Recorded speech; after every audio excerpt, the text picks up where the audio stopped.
Chapter 3:16. A meteor flashed across the dark sky. Yi Haoran's flying sword also fell towards Ding Ning's back like a meteor. Seeing this scene, many of the spectating Min Mountain Sword Sect cultivators couldn't help but feel cold. There was a time difference at any moment in a battle. Many times, the timing was determined by the small time difference. When Ding Ning used the true peacock green, Yi Haoran's defense had not been able to completely block it. Now that he used this flying sword to attack, the time difference meant that he could not deal with Ding Ning's next attack. Even if Ding Ning used the simplest sword form, if he could reach him, he would not be able to stop it. Therefore, his current actions meant that he had chosen to perish together with them. From the start of the trials, Ding Ning had shown that winning was more important than life and death. So in the view of these cultivators, victory was more important to Ding Ning than life and death. If Yi Haoran attacked someone else like this, other people might dodge out of fear of death, but Ding Ning would not retreat. The result was that both of them would die. While all the cultivators hoped that Ding Ning could win, they had to admit that this youth from the Chu dynasty was a madman and a monster. There was too little time. Before anyone could think about what choice Ding Ning would make, Ding Ning had made his choice. Countless fine white flowers bloomed on the last flower remnant sword. These fine flowers and sword essence were moving forward, but in this moment, the last flower remnant sword was forced to bend backwards. There was an explosion. Everyone felt as though their hearts had been hit. Ding Ning gave a muffled grunt. For the first time, his body lost its balance and he stumbled forward several steps. Zhang Yi opened his mouth but could not make a sound.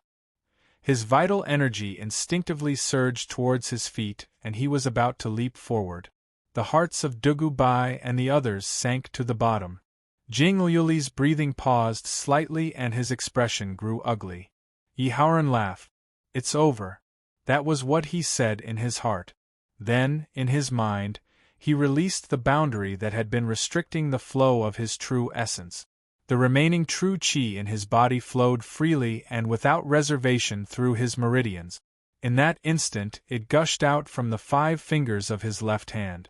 A vast presence that all the students present felt they could not resist exploded with him as the center. Other than Yi Haoran, all the students in the mountain valley were realm 3 or 4 in vital energy cultivation. What Yi Haoran displayed now was true realm 5 power. Countless mottled colors appeared on Yi Haoran's face. He did not hold back and used all of his power. The poison immediately flared up. However, the smile at the corner of his mouth grew even wider. Everyone could sense that an invisible river had appeared in the air. This long river flowed into the small white hiltless sword that had just been sent flying backwards by Ding Ning's attack. The small white sword gave off a wild presence. Due to the rapid acceleration and vibrations, the entire sword immediately became translucent. Yi Haoran did not fight the pain. Seeing the small white sword fly back to Ding Ning's back, he followed his body's will and fell backwards. "I admit defeat." At the same time, he spoke. This was also a time difference. According to the rules of the trials, if one admitted defeat, they would lose.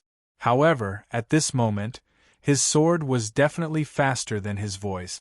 Such a fast sword, after piercing and shattering Ding Ning's heart, Ding Ning would not immediately die. With Ding Ning's strong resolve, he could probably stand for a few more breaths.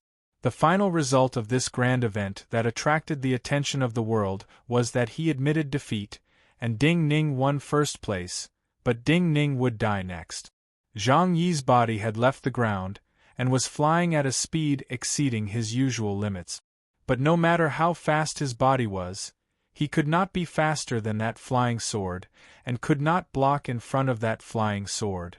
Everyone was certain that Ding Ning could not stop this sword. This had nothing to do with talent, but a difference in pure power. But at this time, Ding Ning's body gave off an unusual scent. His skin started to become mottled. The last flower remnant sword in his hand lit up with threads of light. Then the entire last flower sword turned into countless tiny threads that started to weave in the air. Yantai Guanjin's tense expression relaxed, and then his eyes were filled with shock and admiration. At this time, only he had the time to sense a wondrous and beautiful scene. The tiny sword threads dancing in the air had even finer white flowers. These sword threads crisscrossed like cloth, and were tightly entangled together. Who would have thought that the broken last flower sword could be used like this? The white flying sword crashed into the sword threads. The sword threads could not match the power of the white flying sword, but these tightly woven sword threads were like a net or even a cocoon. They firmly held onto this flying sword, and bought Ding Ning a sliver of time. Ding Ning's fingertips that gripped the sword sprayed out a fine mist of blood. He could no longer hold the last flower remnant sword. But using the pull of this sword, his body was forcefully tilted in this tiny moment. Poof! The white flying sword carried the last flower remnant sword and charged into his left shoulder socket. Then it came out behind his body with a spray of blood. The bones in his left shoulder were almost completely shattered, but this sword was unable to pierce and crush his heart. The shattered sword energy and the spray of blood gave off soft hissing sounds. At this time, Yi Haoran finally said the first of the 3 words, "I admit defeat." Everything seemed to have frozen, but Yi Haoran's admission of defeat still reached everyone's ears and appeared strange. Zhang Yi had charged to Ding Ning's side. He reached over and supported Ding Ning's body. He felt that Ding Ning's body seemed to be weightless, but he did not know what he should do. Wonderful! Just as Zhang Yi's mind was blank, loud cheers sounded, followed by applause. The one clapping was Lin Suixin. Then many Min Mountain sword sect cultivators in the darkness started to clap. Even the distant mountain paths gave off clear applause. Zhang Yi felt a wild wind blow past, and then his hand became even lighter. Yantai Guanjin's figure had disappeared, and so had Ding Ning in his hand. Why admit defeat? Why admit defeat and kill Ding Ning? He wants Ding Ning to win the Min Mountain sword trials, and wants to use this chance to kill Ding Ning. Everything was settled. Jing Liuli thought seriously with a bowed head and murmured to herself. Li Lingjun does not want the Empress to win. He does not want the Empress to be happy. But he hates Ding Ning. He wants Ding Ning to die. The legendary benevolent and modest gentleman is a vengeful and narrow-minded person. He is not useful and will be a mediocre ruler in the future. In a flash, she understood why Yi Haoran had done this, and made a judgment about the future of the new king of Chu. So, he risked his body being dismembered to slowly exhaust Yi Haoran's true essence. Then, he used the peacock green and used the blood fiend devil art to force out Yi Haoran's final sword. All of this was under his control? Then she started to recall every detail of the battle just now, and was shocked again. She found that while this result was Yi Haoran's choice, Yi Haoran did not have a choice in the end. As Ding Ning continued to bleed, Yi Haoran's vital energy was also consumed. In the end, when Ding Ning used the blood fiend demon art, Yi Haoran did not have much vital energy left. Therefore, for Yi Haoran, it was already the right time. Is this what Master said I lack? The ability to stay out of the situation and see the big picture?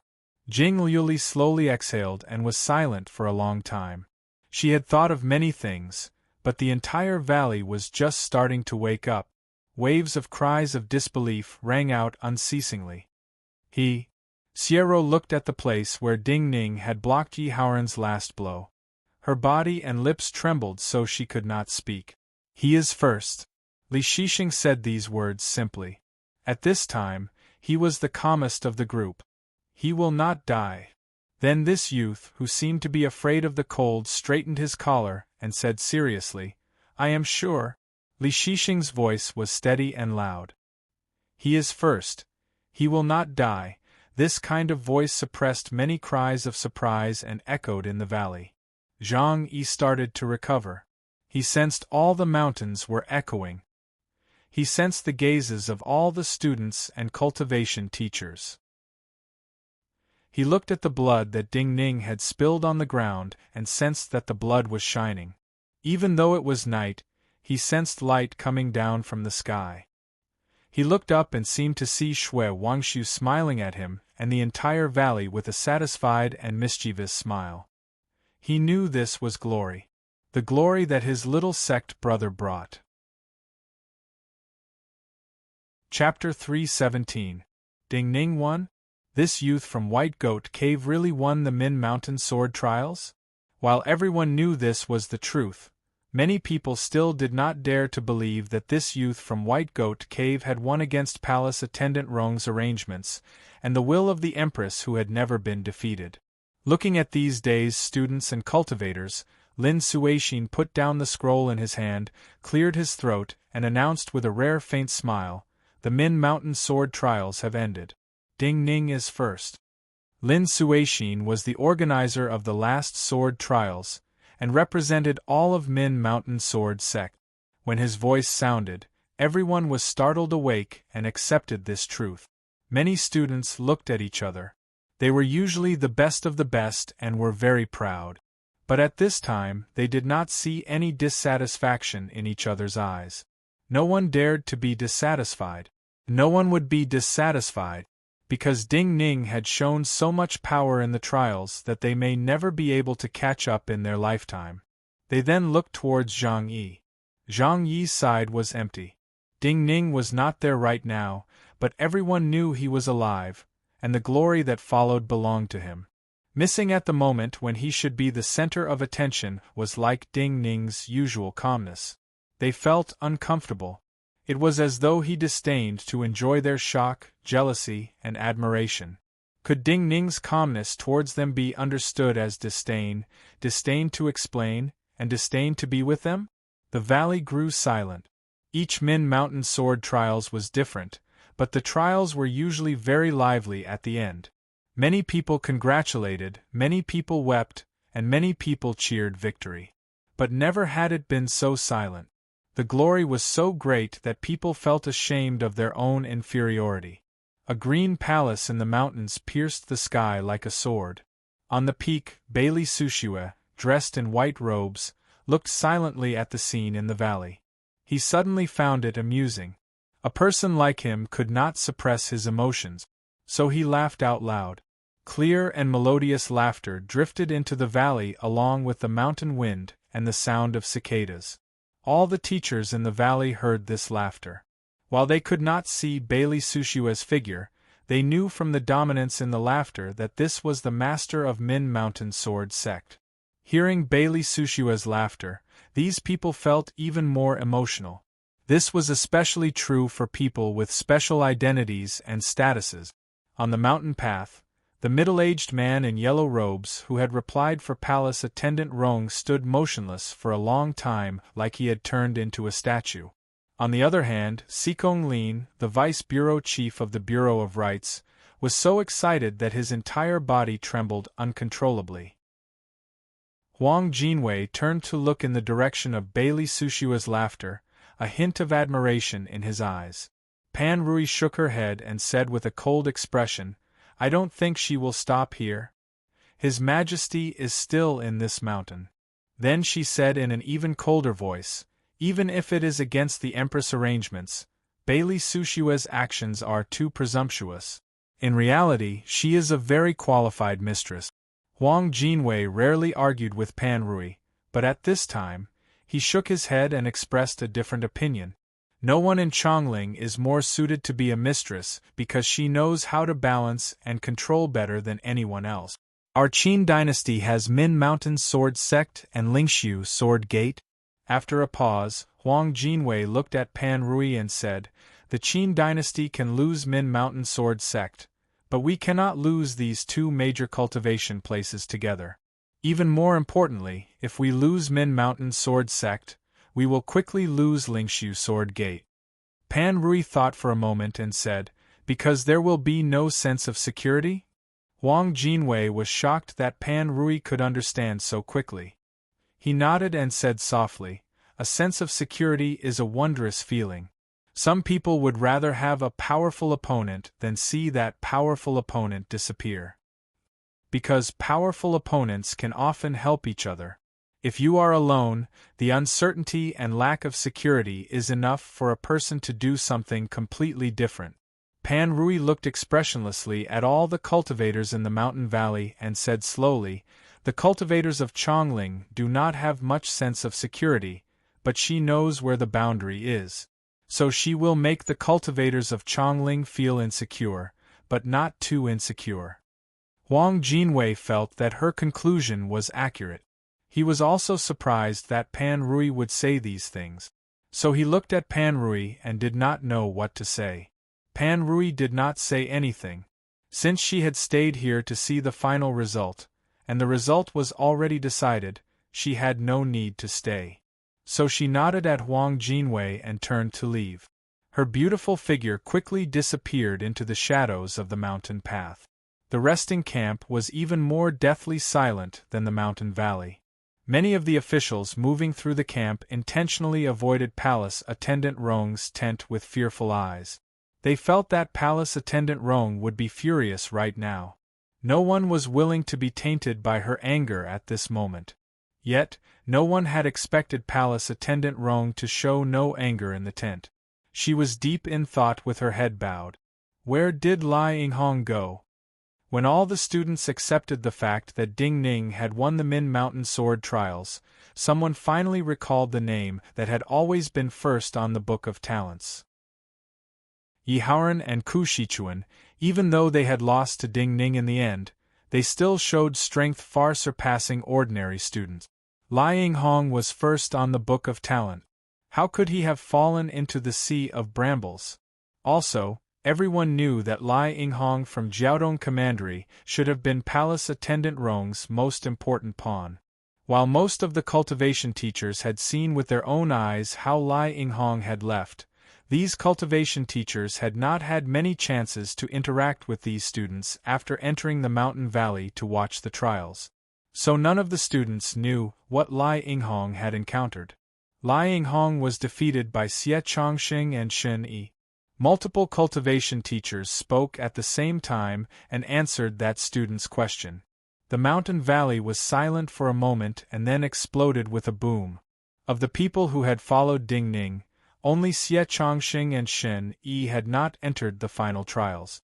Yet, who would have thought that they had defeated one of Ding Ning's most important enemies? In the end, this seemed to be White Goat Cave's victory from start to finish. Many students thought bitterly that Ding Ning and these people had won from start to finish. Ding Ning wins, first place. Ding Ning is alive. A court official walked out of the sword gate of Min Mountain Sword Sect and rode a carriage to a patch of wilderness. There was a large carriage parked in the wilderness. Inside the carriage, a black-robed man with a calm presence and a dangerous feeling held a pot of hot tea. Opposite him sat a plain-robed man. Hearing the news this court official brought, the black-robed man and the plain-robed man laughed. The two exchanged a look.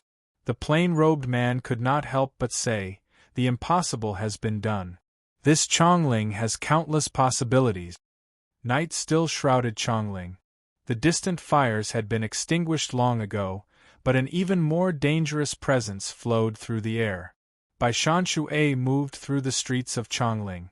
She walked carefully, each rise and fall of her body ensuring that she would not be seen by any of the turrets in Chongling. She was not far from the outskirts of Chongling, and a branch of the Wei River. Yet a sword-like cold light flashed through her eyes. The moment she stopped walking, a figure walked out of the alley to the left in front of her. He stopped under the black roof and looked at her silently. "Since you have returned to Chongling, you should have told me." A low but unusually steady and deep voice rang out. "Liang Lian, General Liang." Bai Shanxue's eyes narrowed slightly, her heart trembling. She sneered and said, "I guessed it was you. You can come and go as you please, and do not need to inform me. But I cannot be at ease in this city." Liang Lian, who was standing straight under the roof, looked at Bai Shanxue and said coldly and decisively, "In reality, I do not want much. I do not want you to die. I only want you to hand over the Lonely Mountain Sword Hoard." Bai Shanxue laughed and said, "This is not much?" Liang Lian shook his head. Is some unreachable old dreams more important than life and death? Even that person and the Bazin Kendo ground will disappear. What is impossible in Chongling? Bai Shanshui put away her smile, puffed out her chest and said slowly, also, you do not want the lonely mountain sword horde, but her. You need her pity to survive, so how can you pity me? Why do I need pity? Bai Shanshui looked up. A glowing drop of water appeared in the sky. Chapter 3:18. Rain inexplicably fell on Chongling's Sun Alley. This rain only covered this part of the street. In an area of nearly 1,000 feet, the neighboring streets had become incomparably dry. Even the drought-resistant wormwood on the roof tiles had suddenly lost its moisture, turning from dark green to withered yellow. Yet none of the residents in this alley detected anything unusual.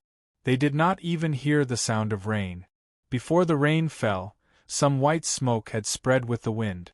This white smoke carried a sweet scent, and caused the people who had been sleeping to sleep even more deeply. The clean rain washed the dust from the roof tiles and the cracks on the ground, but could not wash away the darkness in Bai Shanshui's brow. Only a few dozen breaths had passed since the first drop of water fell to the torrential rain, but she already felt tired. After the battle on the Wei River, her cultivation had not recovered. At this time, there were more than 30 flying swords flying through the air around her, hiding in the wind and rain, hiding above the roof tiles, hiding in the muddy water formed by rainwater. They even disguised themselves as withered grass that was blown by the wind, floating in the gutter with the waves and slowly approaching her body. None of these flying swords were a match for her. Most of the masters of the flying swords were far from her cultivation right now, and were not a match for her. But there were too many flying swords. It took too much effort to maintain vigilance against all these flying swords. Even more importantly, she knew that the masters of these flying swords were just pawns for the Qin dynasty army to use up her strength. In the surrounding night sky, she needed to focus on sensing the swords that had yet to appear. 2 twisted flying swords fell on the ground next to her, like dragonflies that had been stepped on after having their wings torn off. They looked terrible. Just by paying the price of 2 flying swords, they were able to delay her in this alley for a few dozen breaths. This could only mean that the organizer of this ambush was too good. Looking at the flying swords that were not in a hurry to get close, and were just patrolling, Bai Shanshui knew she could not hold back at all. Her bright red lips pursed into a thin line. Her tongue curled slightly, and a golden glass-like pill that she had been suppressing under her tongue quietly slipped out and bumped into her teeth. The pill shattered in her mouth, and the golden liquid flowed down her throat into her stomach. Her thin brows were slightly furrowed. She didn't know if it was heartache or real pain. Then, she stretched out her left hand and used her index and middle fingers as a sword to stab above the eaves on the left. A low, suppressed shout rang out. A gray silhouette seemed to emerge from the black tiles, and flew backwards with a curtain of blood. At the same time, a crystalline water droplet that was completely different from the surrounding rain appeared in the sky above Bai Shanshui. The reason why it was so different was because there was no dust in this drop of water. It repelled all the dust in the air, and even repelled the moisture in the surroundings. This drop of water seemed to have come from the heavens, and did not belong to this mortal world. However, as it rapidly fell, countless fine ripples began to vibrate within the sparkling droplet, as if it was made by nature. Bai Shanshui's brows began to loosen. The water droplet fell faster and faster, brighter and brighter. The entire sky above her began to tremble. Her body seemed to have completely recovered, and an astonishing amount of heaven and earth essence qi began to gather from all directions. The clouds moved in all directions. Even the water on the ground, which had been flowing along the ground, began to tremble and flow toward her. In the darkness, many cultivators looked in shock at the growing power contained in the water droplet. They all felt a mountain falling from the sky. A thick green sword light came out of Bai Shanshui's hand. The power contained in the water droplet grew unimaginable. There was a hiss. A circular wave of energy exploded in the sky. All the falling rain droplets exploded into mist. The water droplet passed through the mist, and the roof tiles in this alley were crushed. The long sword in by Shanshui's hand, which was like a jade pool, welcomed this drop of sparkling liquid. The droplets that fell with a mountainous aura did not seep into the blade of her sword. Instead, as she narrowed her eyes, a cold light flashed in her eyes, and the droplets were shattered by the sword in her hand. Even smaller droplets of water splashed out. It was like a real mountain had been shattered by a sword in this space. Every tiny droplet of water was like a huge rock that had been thrown out. There were countless rocks flying in this space. Clang, clang, clang, clang, dense and heavy sounds of collisions sounded. All the flying swords that had been flying through the curtain of rain around by Shanshui all fell to the ground. In the darkness, balls of bloody mist sprayed out. It was just a drop of water, but it had brought about such a shocking and desolate scene. Bai Shanshui did not show any pride. She knew this was just the beginning. An extremely domineering shout burst out from her mouth. At the same time, her body passed through the falling flying swords, and through more than a dozen courtyards. A thick yellow sword light appeared in front of her, violently slashing towards her flying body. Bang! A muffled sound. The hair band she used to tie her hair suddenly snapped, and her black hair fell to her shoulders like a waterfall. She and her sword were forced back dozens of feet by this wild sword light. She was forced back by a sword. As time passed, she still did not manage to charge out of this alley. She had a bitter taste in her mouth. She knew that most of the Chongling experts who were a threat to her were in Min Mountain, or not far from Min Mountain sword sect. Also, Liang Lian wanted to atone for his crimes by merit. He would not give this merit to others. So even if there were cultivators of her level here, there would be very few. Even if it was this cultivator who had forced her back, she had enough confidence to deal with him. But she lacked a personal attendant. She could not divide her attention to deal with the flying swords that could come at any time when she was dealing with a cultivator of this level, and there was more than one. Also, there was Liang Lian who had yet to act. If her senior sect brother was still here, maybe he could tear apart a corner of the encirclement. But her senior sect brother had died long ago. As though hearing the call of her heart, a sharp sword hum suddenly sounded between the white walls and black tiles. Pew pew pew pew, more than a dozen sounds of flesh being torn apart sounded. A meteor-like sword light carrying the scent of blood flew to her side. After killing more than a dozen cultivators surrounding her, it flew to her side like it was protecting her. The sword essence was facing in front of her. In anyone's first impression, this was a sword that would fight alongside her. Bai Shanshui thought so. However, in the next instant, she suddenly noticed that something was wrong, and her expression turned cold. The sword in her hand, that was like a jade pool, slashed towards the flying sword. The meteor-like sword light gave off a wild hum, and sped up. When it was hit by Bai Shanshui's sword, the entire blade bent, and gave off a wild and bloodthirsty presence, spinning past Bai Shanshui's side. The side of Bai Shanshui's robe tore open soundlessly and was instantly filled with blood. Bai Shanshui's eyes burned with anger. All was deceit in war. This was a clever tactic in battle, but she did not like to be deceived. In this moment, she did not even focus on sensing the large sword in front of her that could attack at any time, and the most sinister flying sword that was imitating dried grass as it floated towards her. She focused on sensing Liang Lian's presence that had been hidden since the start of the battle. Even if it was meaningless, she would enjoy the last moment. Liang Lian wanted to keep her. Since she was fated to not be able to leave, then she would kill Liang Lian first. However, at this moment, several broken tiles fell from the eave. The several broken tiles fell into the ditch where the flying sword disguised as withered grass was, creating several splashes of water. A splash flew out of the muddy water under the flying sword. It was very strange, but no one noticed.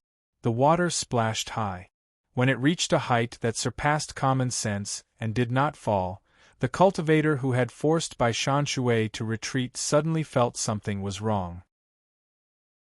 But his attention was not on that side, because there was his companion, a powerful cultivator's flying sword disguised as dried grass. Therefore, just as he was about to react and defend himself with his sword, the splash of water had already leaped into the air and landed on his neck. With a light touch, the head of the cultivator who had forced Bai Shan to retreat separated from his body and flew out. "Protect me!" A familiar voice sounded. When the voice sounded, Bai Shan took a deep breath. Her flying figure smashed towards the courtyard where the person was like a wave. Pew pew pew pew, there was a violent sound in the air. Many flying swords and weapons with cold light fell towards this cultivator who was not part of the plan. Bai Shan attacked. The wave-like sword light swept away all the cold light falling towards the cultivator. She landed next to the person in the courtyard. Her body trembled continuously, but her hand holding the sword was exceptionally steady. Previously, she needed a personal attendant, but now, she was like this person's personal attendant. Chapter 319. Your flying sword is very strong. Bai Shan said to the person in the courtyard, but you may die. I was a dead person long ago. The cultivator in the courtyard looked at Bai Shan and shook his head. He said softly, do not misunderstand. I just want to ensure that you do not fall into their hands alive. If such a time comes, I will kill you first.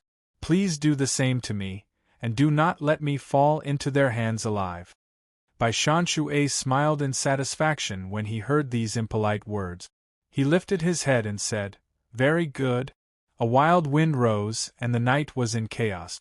More than a dozen white lines appeared in the sky and fell towards the courtyard.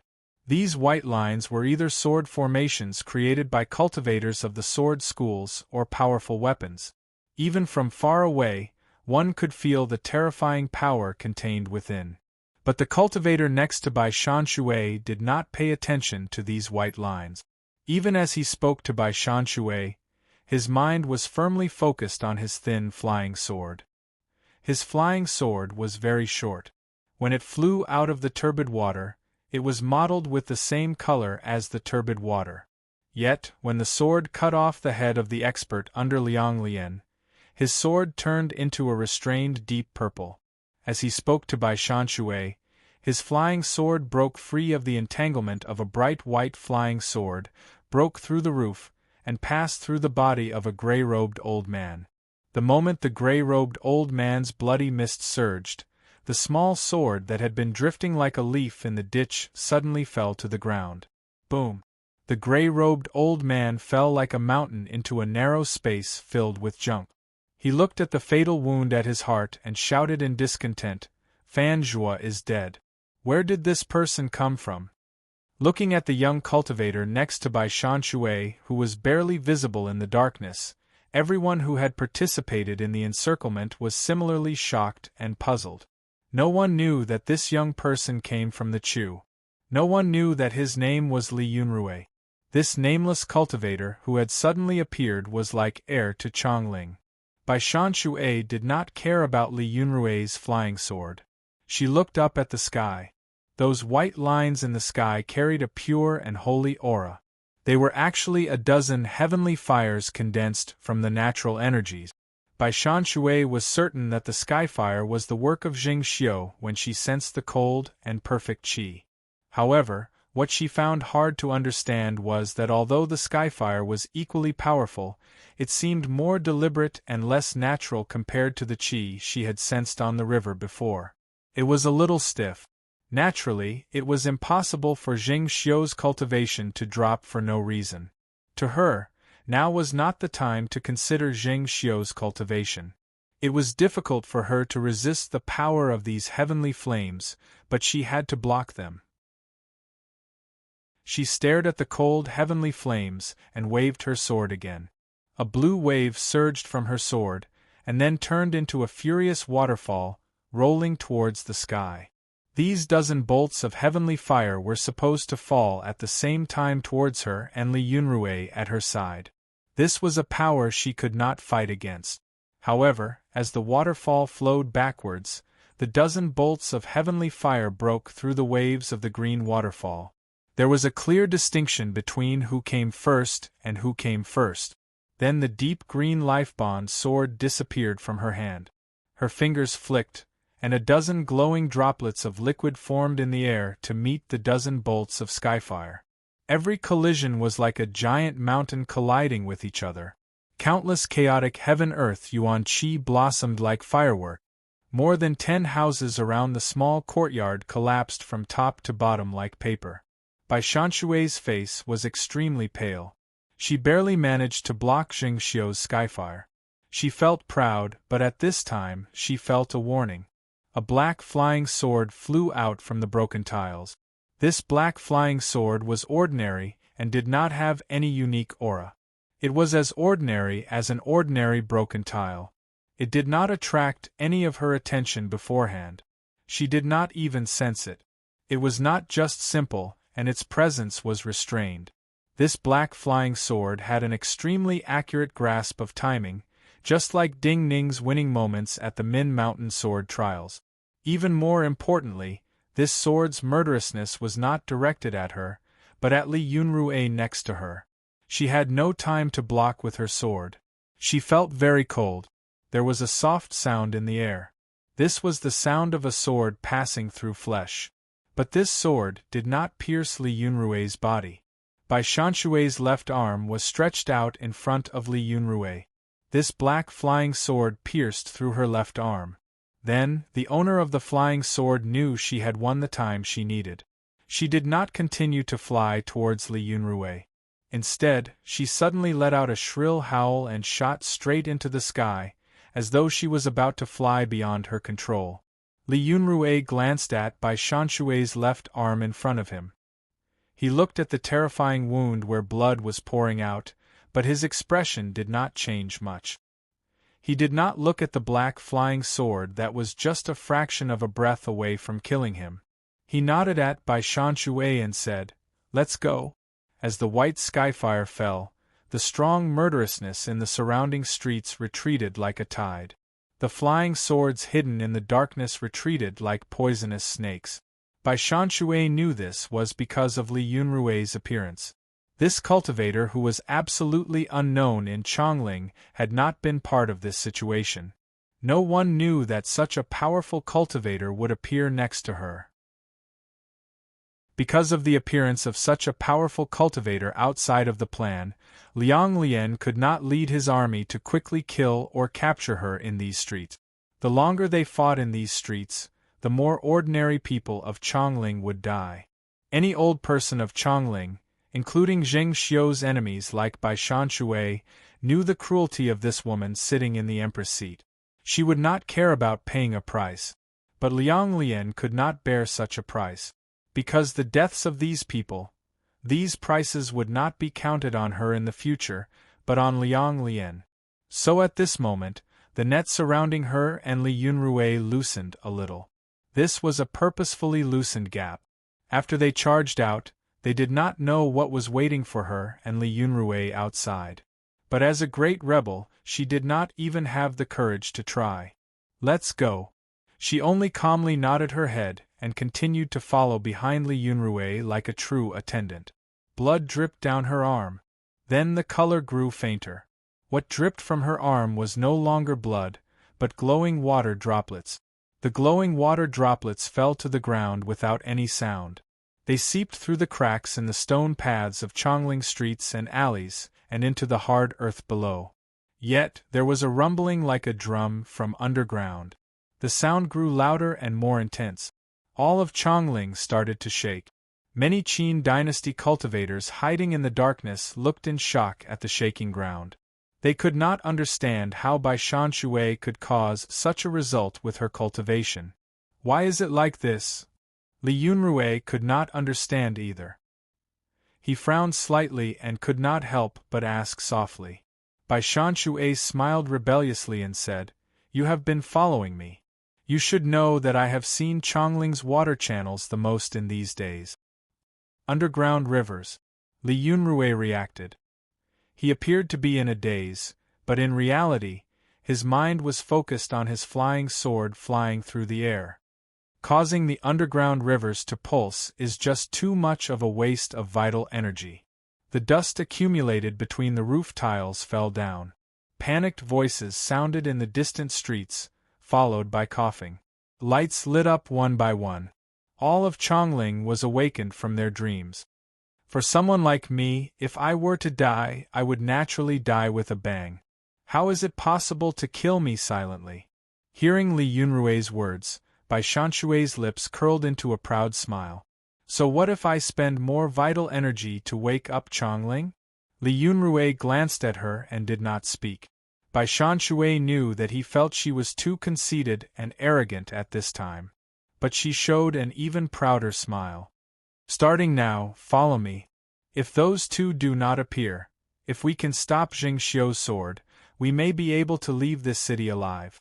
Li Yunrui's brow furrowed slightly. He wanted to say that leaving this city alive did not mean much to him. But sensing the tremors coming from the ground, he heard something unusual in Bai Shanshui's words. Or rather, he heard vitality. This vitality was important to her, at least. Chapter 320. Dogs barked and chickens cried. All of Chongling was restless, but many people remained seated. Bureau Chief Yi Sileng of the Bureau of Astrology sat on the covered bridge at the north end of Swallowtail Alley. The river under the covered bridge was unusually restless.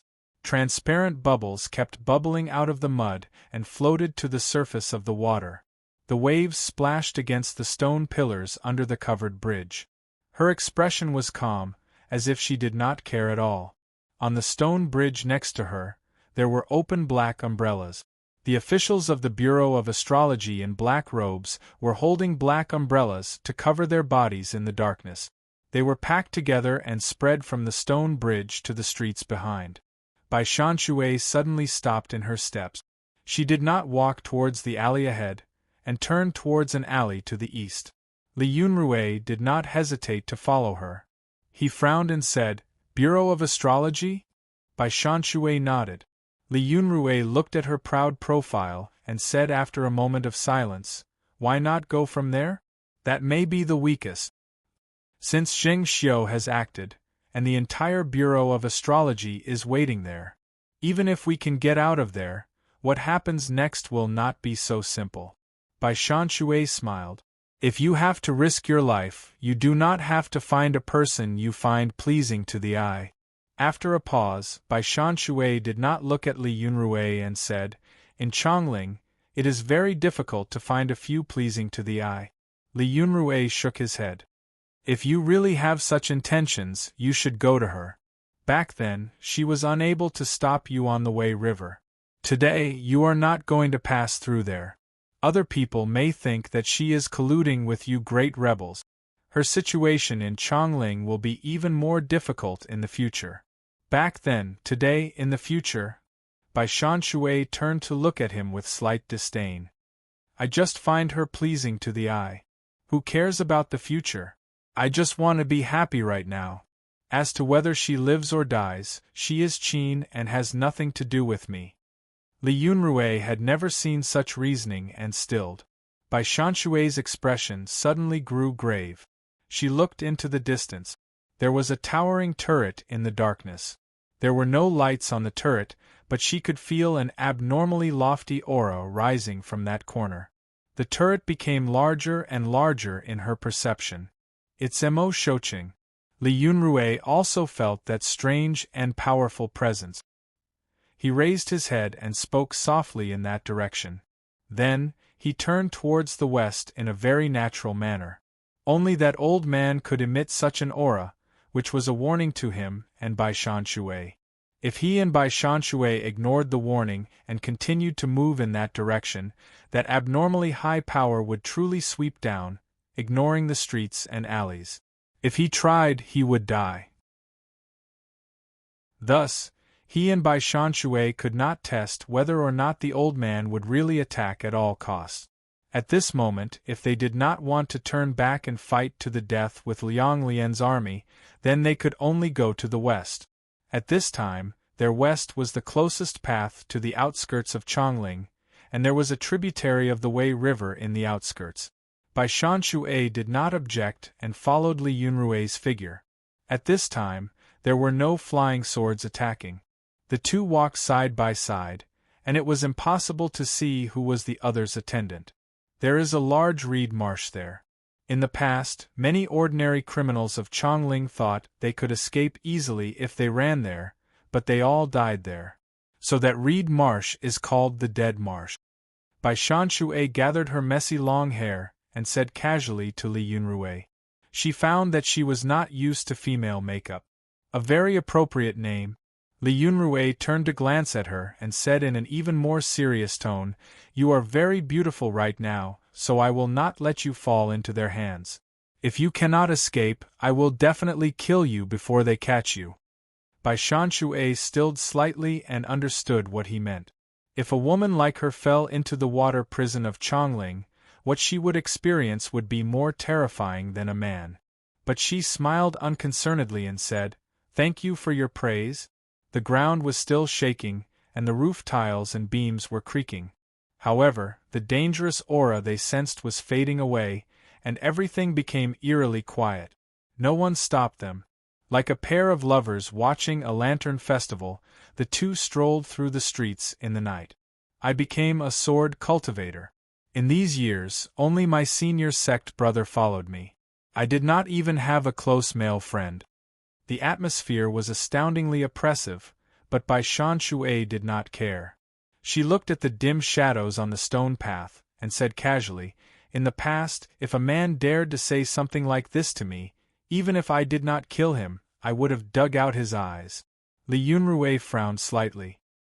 He felt Bai Shan-shui was ruthless, but thinking of her previous situation, and how she wanted people to feel she was powerful and dangerous, he bowed his head slightly and did not speak. "But when I think of how I am about to die, and have never had a true companion, and have never understood true love between men and women, it is a pity." Bai Shan-shui laughed again and said, "When a young girl first awakened to love, I had fantasized that if someone could disregard their life to protect me, I would disregard everything to like him. Although my senior apprentice brother has fought alongside me all these years, he is still only my senior apprentice brother. Moreover, my cultivation has always been above his. Most of the time, I am the one protecting him. Today, you are the first man to risk his life to protect me." Hearing this, Li Yunrui's breathing stopped, and his body tensed. "Since you feel I am pretty, if we can charge out today and not die, we can try to start." Bai Shan-shui pursed her lips and said naturally, "What try to start?" Li Yunrui, who had disregarded life and death when he was in the killing formation, changed expression and shouted. He turned and saw Bai Shan-shui's teasing smile. He was immediately annoyed and said angrily, "You are still joking with me at a time like this?" Bai Shan-shui laughed loudly without any ladylike demeanor. Many breaths later, she put away her smile and said, "I, Bai Shan-shui, do not go back on my words. When have you ever heard me joke?" Li Yunrui was stunned. He thought of this person's life, but could not think of anything to say in response.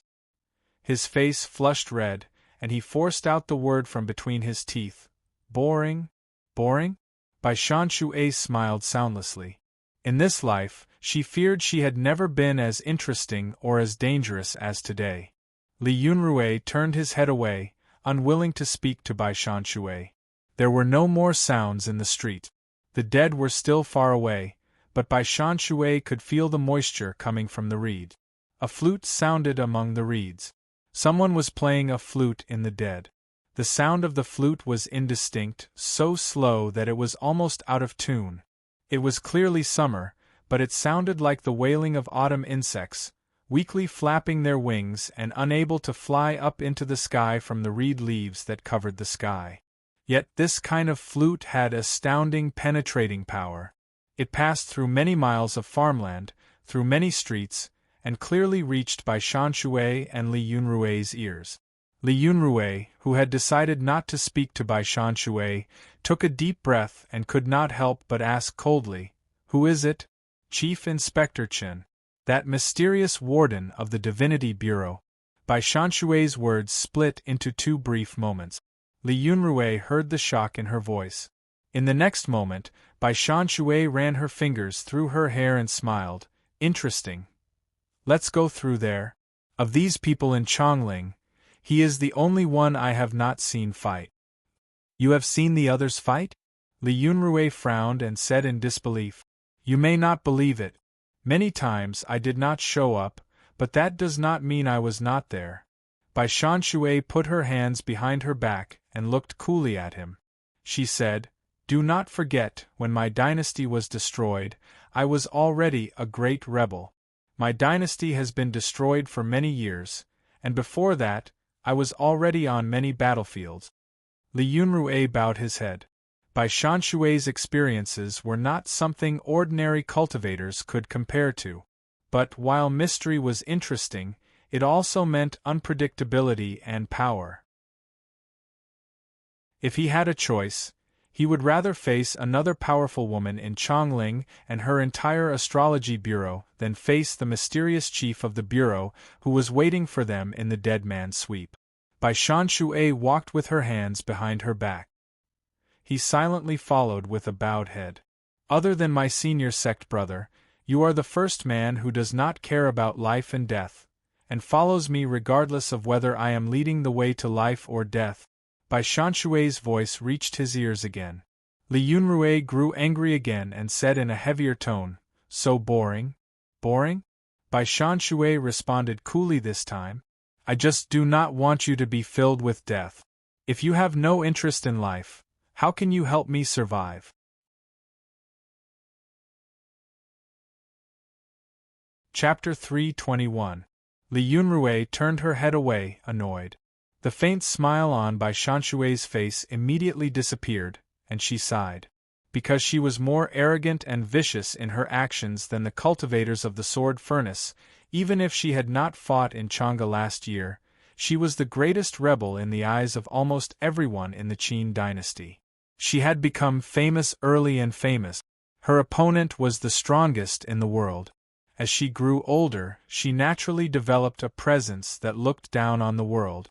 Even though her cultivation was damaged right now, and her vital energy was not as good as ordinary Realm 7 cultivators, facing her presence, many ordinary Realm 7 cultivators would cower before the battle. They would be weaker in terms of sword essence, and could not match her. However, as a great grandmaster, all she had done in the past many years was either refining swords, escaping, or killing people. She drifted like duckweed and did not have many beautiful memories to reminisce about. There were also many things that she wanted to do but did not have the time to do. She spoke so much now because she did not have much confidence that she could survive tonight. If she died here, she would have many regrets. The sound of the flute in the reed marsh was always faint, and the same when they were close. It was like the catkins in the spring, barely discernible but not clear. It made people feel uncomfortable. This patch of reeds known as the Dead Man's Marsh was indeed very large. It was a boundless expanse that seemed to extend to the horizon. While Chongling has a large population, the ratio of cultivators, swordsmen, and armies far surpasses any city. In other eras recorded in the history books, this is militaristic. While Yuanwu is relying on the Shang reform, the situation is stable, taxes are strict, and Guanzhong is 800 miles of fertile land. The output of each mu of land and the number of people that can be supported is much greater than other dynasties. If this balance is broken, Yuanwu will have a harder time than other dynasties. Pity that the people of the Bazin Kendo ground back then were too strong, and we were too weak. We did not even work together once, so the three dynasties were destroyed so easily. Passing through the streets and alleys, they seemed to follow the guidance of the flute. No one stopped them along the way. Bai Shanxue looked at the reeds that were already in front of them and spoke calmly to Li Yunrui beside him. Li Yunrui listened to these words that were not boring to him. After a moment of silence, he said, 1/10 of the Qin dynasty died in their prime. How can this be considered easy? Although many died, there were also many who surrendered. Bai Shanxue sneered and said, 100 died and 80 took in. When the 3 dynasties were destroyed, the Qin did not just expand their territory. Even the population of Chongling more than doubled in a few short years. Is it because men and women are fertile in Chongling? Li Yunrui was silent again. Then she said with true admiration, not everyone has your courage. Most people just go with the flow in the end. Neither of them turned around. However, they didn't need to turn their heads. With their cultivation, they could clearly sense that countless soldiers wearing black armor had silently surged out from the originally silent streets behind them. These soldiers in heavy armor moved nimbly. The metallic light on their bodies filled all the cracks in the streets behind them. They were like 2 ants in front of a black tide, but still chatting and laughing. Bai Shanxue was arrogant, but in reality, he was a very cautious person. If they had moved away some of the Chongling residents in advance, Bai Shanxue would have detected them long ago. The Qin dynasty people in the streets were a protective talisman for the 2 of them. Even the teacher of the Holy Son of Heaven, Mo Shoqing, whose cultivation was far above Bai Shanxue's, purposefully showed a presence on a distant turret. He acted as if he would not attack as long as Bai Shanxue did not pass in that direction and stayed away from the ordinary people of Chongling. So according to Li Yunrui's judgment, charging out from the astrology bureau led by Yi Siling had been the best choice. Now that they were moving along the path the enemy had planned and away from the back streets, they did not even have the last protective talisman. If we are able to escape today, please do not misunderstand. Li Yunrui sensed the cold metal presence behind him. He hesitated for a moment and then said solemnly, I am just carrying out my mission. Bai Shanxue glanced at him and nodded.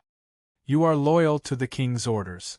But even if you seek death, you can choose who you want to die with. Li Yunrui was silent for a moment and then slowly said, In truth, at least, I admire you. So I hope you can live. Bai Shanxue laughed.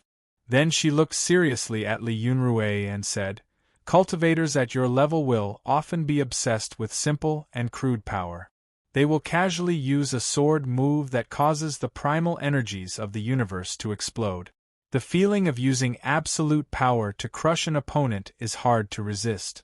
There are very few people like you who can control your desires and cultivate such fine flying sword art. So you are the cultivator who uses flying swords the best I have seen in recent years. In the future, I will still be your attendant. Hearing her words, Li Yunrui's expression quickly became solemn. It was not because of the meaning contained in Bai Shanxue's words, but because at this moment, the reeds in front of them were giving off dangerous presences and a unique stench. A wild wind blew out of the reeds. Then there were violent sounds. Many green reeds exploded into pieces of grass that flew into the air with the wind. Among the wild wind and debris, there were shrill screams and black shadows passed through. Li Yunrui looked up, solemnly and calmly at the black night sky. Then the fingers of his right hand trembled slightly. There was a soft hiss. His flying sword flew out of nowhere and pierced through the oncoming wind and debris. In the next moment, there was a thick mist of blood among the wild wind and debris, and large balls of black feathers flying. A heavy black shadow fell like a meteor in front of him and Bai Shanxue. This was a very strange bird. Its entire body was covered in black feathers like a crane. However, its body was several times larger than the largest eagle. Its eyes were blood-red like beautiful rubies, and its disheveled black feathers were surrounded by an agile aura, as if there was wind flowing within it. However, the moment this strange bird fell, dozens of similar strange birds had already descended, covering the sky and covering the sun. Bai Shanshui narrowed her eyes and looked up.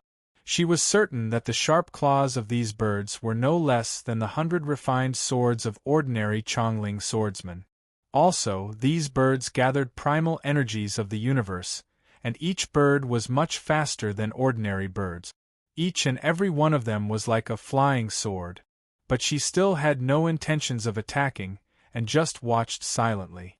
In a flash, fine wounds appeared on the necks of the dozens of birds. The blood turned into a mist, and the bright red flesh squeezed out of the enlarged wounds, and then revealed white bones. The dozens of birds were in extreme pain, their bodies twisting wildly in the air, and spinning as they fell down. After the dozens of birds, countless black shadows flew out of the wild wind and debris. The red flashes in their eyes made the night sky seem to be filled with red gems. Bai Shanshui bowed her head. She looked at the messy ground in front of her. The sewage and mud gave off unusual vibrations. Her eyes shone brightly, and then she unhesitatingly attacked with her sword. A dark green lifebond sword flew out. There was no waterfall of dark green sword light in front of her, and no water vapor gathered in the sky. But the sewage between the broken reeds in front of her rippled even more violently. Small scale-like waves rose up, but did not fall down. They started to give off sharp sword essences. These motionless waves were like countless sharp swords erected on the ground. Pew pew pew pew. The sound of countless sharp blades slicing through flesh and disemboweling rang out. Many black and sticky silhouettes, whose bodies were covered in mud, were writhing on the ground in an even more painful manner than those strange birds. While they were moving swiftly, their bellies had long been cut into pieces. At this moment their bodies were writhing madly, and their bodies were shredded into countless pieces, which were beyond recognition. Even Li Yunrui had to spend a long time to see that the figures rolling in the mud were enormous black lizard-like beasts. Their bodies were as smooth as catfish, and their skin looked tough and elastic. If they had not been moving quickly against the sharp water blades, the blades of ordinary swordsmen would not have been able to cut through their skin. When did the Qin army start to use such tactics? He shook his head in puzzlement and asked Bai Shanshui next to him, "It is not easy to cultivate these beasts. These beasts are more useful in battle. Why waste so much to deal with us?" A cold smile appeared on Bai Shanshui's face. She glanced at Li Yunrui and said, "Now I understand why Jing Xiu forced us here."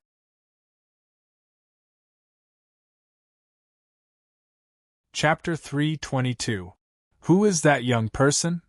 Mo Shoucheng looked at Chongling that had woken up. His wise and experienced gaze looked towards the alley that Bai Shanshui and Li Yunrui had charged out of.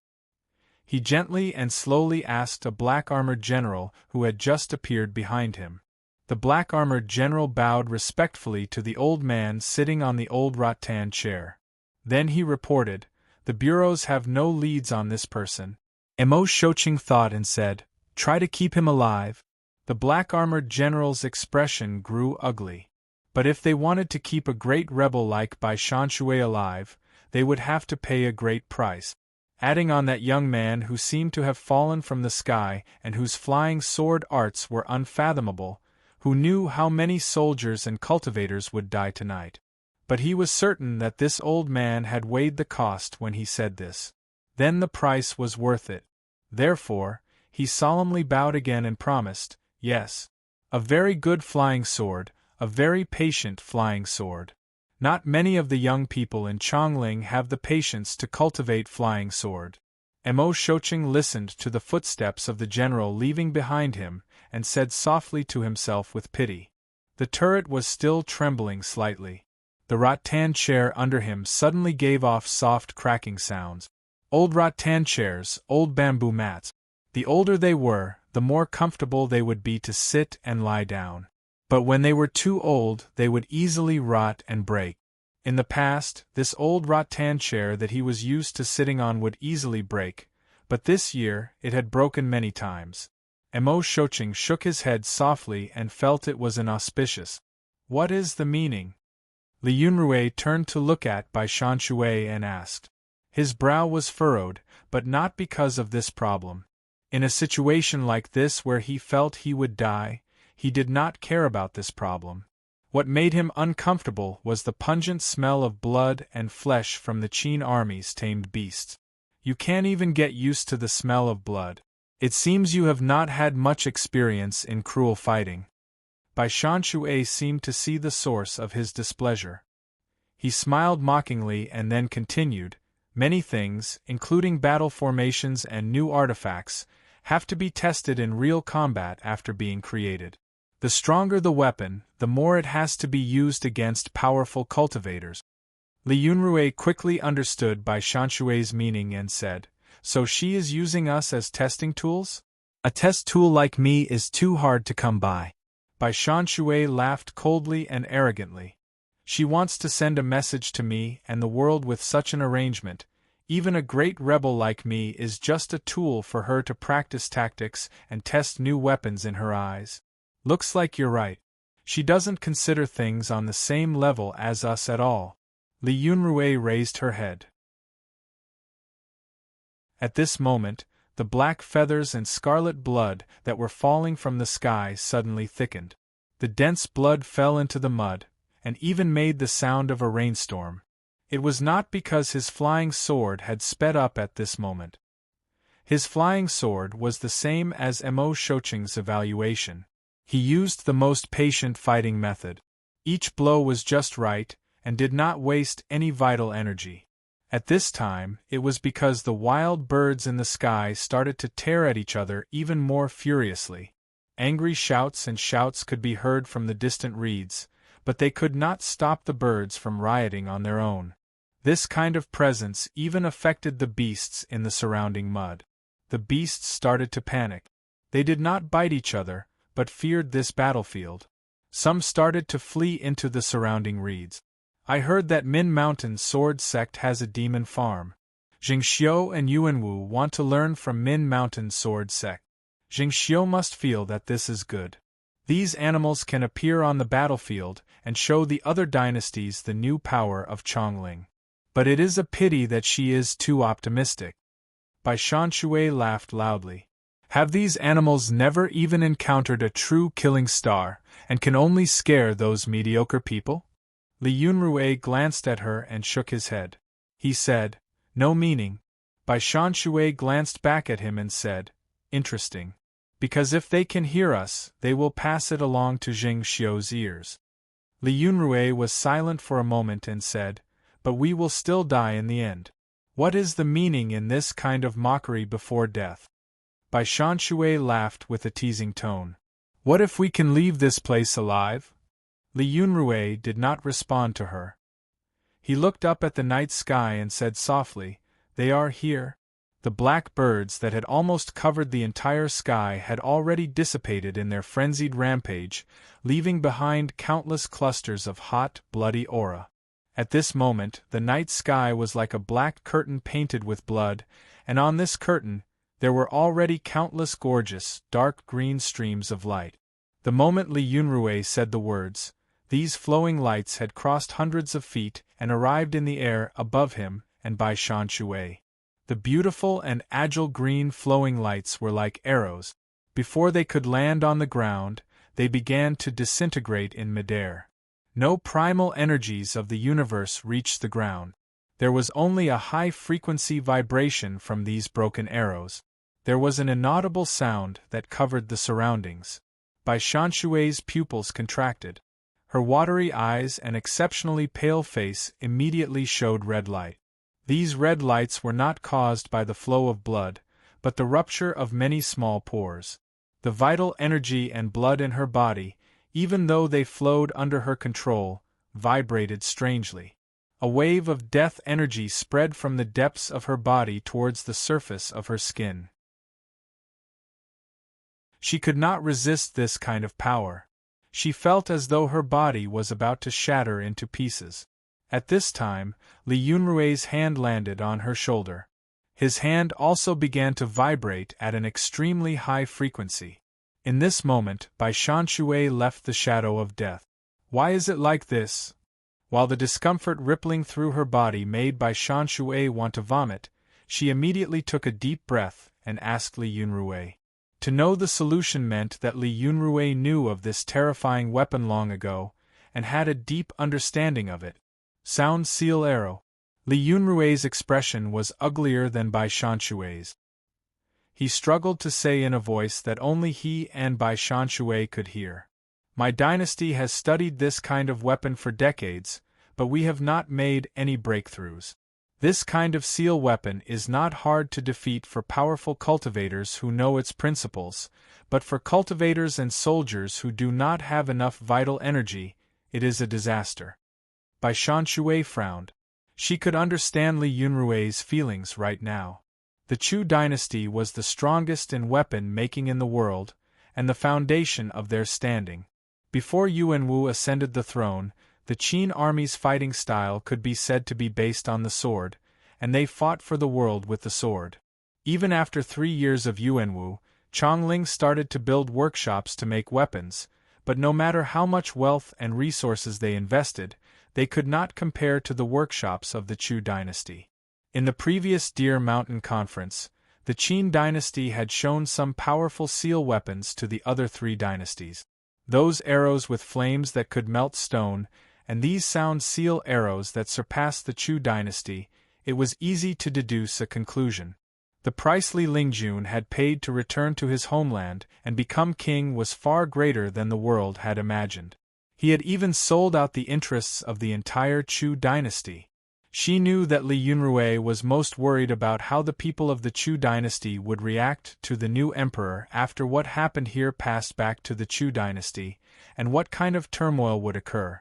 This was truly killing many birds with one stone. Zheng Xiu's every move has great meaning. In terms of cunning and scheming, I think no one can compare to her. Bai Shan-shui's breathing had completely stabilized. Just now, the line between life and death did not seem to affect her at all. She sneered and said, "Countless people have suffered at her hands. You do not have to worry too much about your new emperor." Li Yunrui raised an eyebrow. He did not respond. It was not because he could not detect the good intentions in Bai Shan-shui's words, but because the sound of the flute that had been faintly reaching his ears had suddenly disappeared. The moment the sound of the flute stopped, a pale white sword light with an indescribable murderousness floated out of the wind. Li Yunrui's flying sword broke through the wind and met the pale white flying sword. The 2 small swords changed positions in the air, but did not truly touch each other. Then they flew back. Bai Shan-shui did not look at the pale white flying sword, and calmly looked forward.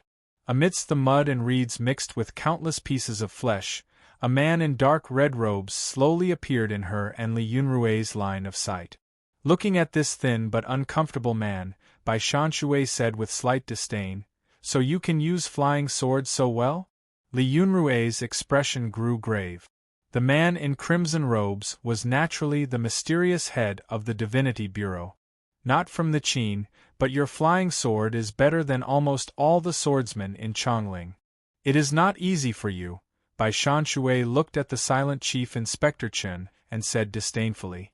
Li Yunrui stilled and could not help but turn to look at Bai Shan-shui. He usually did not travel outside, so he did not know some secret.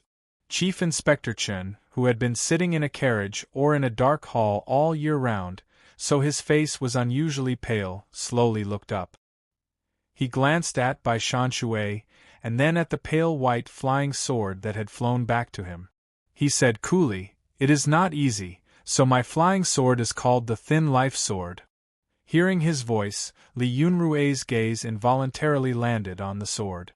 That sword was as pale and thin as paper. Thin as paper, the name of the sword was appropriate.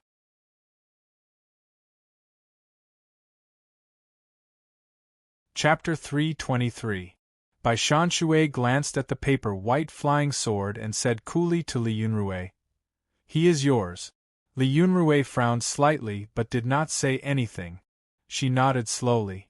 A proud smile appeared on Bai Shan-shui's lip. "No matter what, follow me." Then she turned. The moment she turned, Countless torches lit up in the darkness as though the entire border of Chongling facing her started to burn. In the burning sea of fire, a cultivator with a body like cast iron walked out of the crowd with firm and almost constant steps. Bai Shanshui sneered. Liang Lian, I was just about to find you. You dare to come find me? Liang Lian's expression did not change. His black boots stepped steadily on the ground. Black earth splashed out from under his feet like blooming black lotuses. The laughable pride of the Qin. Bai Shanshui looked at the silent Liang Lian and mocked even more harshly. Even if it is soldier against soldier, general against general, you do not qualify. Where is Shen Xian? Why does he not dare to come see me? Liang Lian still did not respond. He continued to walk dozens of feet with steady steps and then calmly reached out with his right hand. There was an explosion in the world. An extremely pure life-bound item's aura filled many people's senses. A streak of black light extended outwards like an extension of his arm, forming a straight, jet-black broadsword. Half of the sword's body was thick and gloomy, like the jet-black stones by the riverside, while the other half was rippling like thousands of turbid waves. He held the sword across his chest and then said coldly, "Please." Then he attacked without any hesitation. Vast amounts of primal energies of the universe flooded into his life-bond sword. A curved dam seemed to appear around his body. His body and the life-bond sword in his hand gave off more and more power, but this power kept accumulating in the river bank. This sword was the strongest move of the cofferdam sword manual he had used against Shui Wangshu in the past, the dam-breaching sword. The essence of this sword was to continuously accumulate power, and when the dam finally broke, all the power would burst forth. In the past, when Shui Wangshu faced this sword, he used the white goat hanging horn to stop the dam from breaching. Even if it breached, he did not let the water flow towards him, but towards the two sides. Facing such a sword, Bai Shanshui smiled even more mockingly. Using such a sword move against me, you have probably forgotten that I am the Cloud Water Palace Master. She didn't attack first, but waited. Liang Lian raised his eyebrows slightly. The night clouds in the sky suddenly became chaotic, and the sword was formed. A terrible roar sounded in front of him, and the invisible dam broke. A violent and domineering force blasted out, rushing towards Bai Shanshui. Due to the backlash of the heaven and earth primordial qi, the flames on the torches of all the soldiers standing behind Liang Lian were pulled back at the same time, making whooshing noises. The power and momentum of this sword could be said to be perfect, as if it was not a power of the mortal world. But facing such a sword, Bai Shanshui didn't even draw his sword. Her left hand stroked the air. Several sparkling and translucent water droplets flew out from her fingertips like sparkling and translucent pearls, and then turned into several ribbons of sparkling and translucent water. These streams of water appeared minuscule compared to the violent wave coming from the dam. But when the two met, the violent and domineering wave could not advance, and started to spin dozens of feet in front of her. An enormous and rapidly spinning water whirlpool appeared in front of her like a building. Many of the Chongling cultivators in the darkness were silent. Chief Inspector Chen's voice sounded at this time. The light of the fire at the border of Chongling could not reach so far. Under the light of the distant fire, this bureau chief of the Divinity Bureau, who usually did not show himself, appeared even darker and colder. But his expression still had an indescribable sense of decadence. In the past, no one in the world could surpass the Wei Cloud Water Palace in controlling water. Now, no one can surpass Palace Master Bai. He looked at Li Yunrui, who was looking at him, and said in a low but clear voice, "But have you ever thought why General Liang, who has been through hundreds of battles, would use such a sword move in front of Palace Master Bai?" Li Yunrui looked calmly at him and said, "I do not want to, because that has nothing to do with me." The moment he said the first word, two invisible sword lights flashed in the darkness between him and Chief Inspector Chen. Then a blinding spark bloomed. Two flying swords emerged from the sparks, each carrying a trembling and fluctuating air wave. If Li Yunrui was a bit distracted, or his emotions fluctuated a bit, he may be dead now. Chief Inspector Chen frowned deeply. He was certain that this unknown young person in Chongling was a rare and powerful enemy. Bai Shanshui's brow furrowed deeply as she easily resolved Liang Lian's domineering sword with her left hand. She put away her scornful and disdainful smile and said with a frown, "Even Shui Wangshu is not a match. How can you be so strong?" Liang Lian looked at the spinning whirlpool. There was no other expression on his face other than indifference. "Why do I have to appear stronger than Shui Wangshu?" Following his words, several muffled and loud explosions resounded between heaven and earth once again. The first explosion that sounded like a landmine came from beneath his feet. The tough black leather combat boots he wore exploded into pieces. The wet and soft soil of the reed swamp became harder and firmer than the stone roads of Chongling as his feet hammered down with the terrifying power contained in his feet. Even though his feet were like metal, as he exerted force, his flesh split and blood sprayed out. 2 deep red footprints appeared under him. His body seemed to pass through space and appeared behind the spinning whirlpool. The life-bond sword in his right hand stabbed towards the spinning whirlpool. But the second muffled explosion came from his sword hilt. His left fist hammered hard on his sword hilt. A terrifying force passed through the sword hilt and into the blade. The wave seal scripts on half of his life-bond sword seemed to be sent flying and charged forward along the domineering sword essence. The third deep rumble rang out without any pause. The towering whirlpool immediately collapsed. Countless waves turned into countless swords, pressing against the air in front of them like mountains and walls pressing towards Bai Shanshui. There were swords in front of Bai Shanshui. Tens of thousands of swords filled the sky in front of her. But the most terrifying thing was the sword that looked like a black rock with its seal scripts fading away. Tens of thousands of water swords moved through the air. The primal energies of the universe produced by the sword path all gathered into Liang Lian's sword. Bai Shanshui attacked. The long sword in her hand, which was as deep as a jade pond, also stabbed forward. The primal energies of the universe on the sword started to flow. Just a few feet forward, the tens of thousands of water swords in front of her melted like snow, turning back into glowing water and then forming a wall. A glowing water wall appeared between her and Liang Lian. Liang Lian's expression did not change. He still silently stabbed with his sword and did not change his stance. The black sword tip and the glowing water wall collided and gave off another muffled explosion. The water wall collapsed and spread outwards.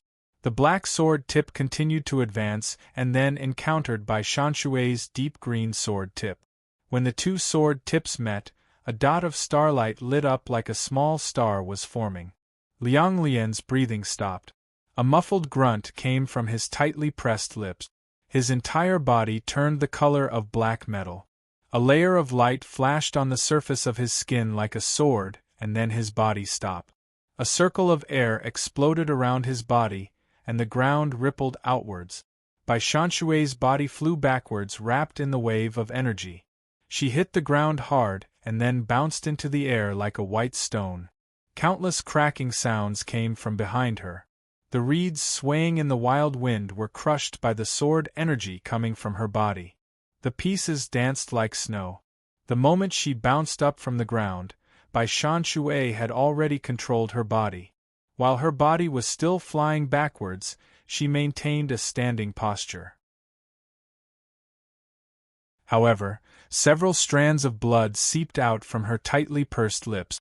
Her face was pale, and her white robes were exceptionally white in the night. The lines of blood that fell on the white robes were especially eye-catching. 5 pale sword shadows circled around Li Yunrui's body like wild bees dancing in a frenzy. 5 cracks appeared on Li Yunrui's robes. Faint lines of blood seeped out of the cracks. "So you are so strong." Bureau Chief Chen still had a strange sense of decadence as he looked up slightly and said, No one knew if he was speaking to Li Yunrui, who had managed to block this attack and only suffered some flesh wounds, or to Liang Lian, who had sent Bai Shanshui flying with one blow. Even as he spoke, Liang Lian still held his sword coldly and looked at Bai Shanshui in the air. Looking at his back that was as cold as iron, all the soldiers behind him woke up from their shock. They finally understood why their general had been so cold and unchanged after losing to Xue Wangshu. They also finally understood why this general had not been outstanding among his former colleagues, but had been able to survive several battles where only a few people had survived. Because he was willing to lose. The same two swords showed completely different power. General Liang was stronger than many people had imagined.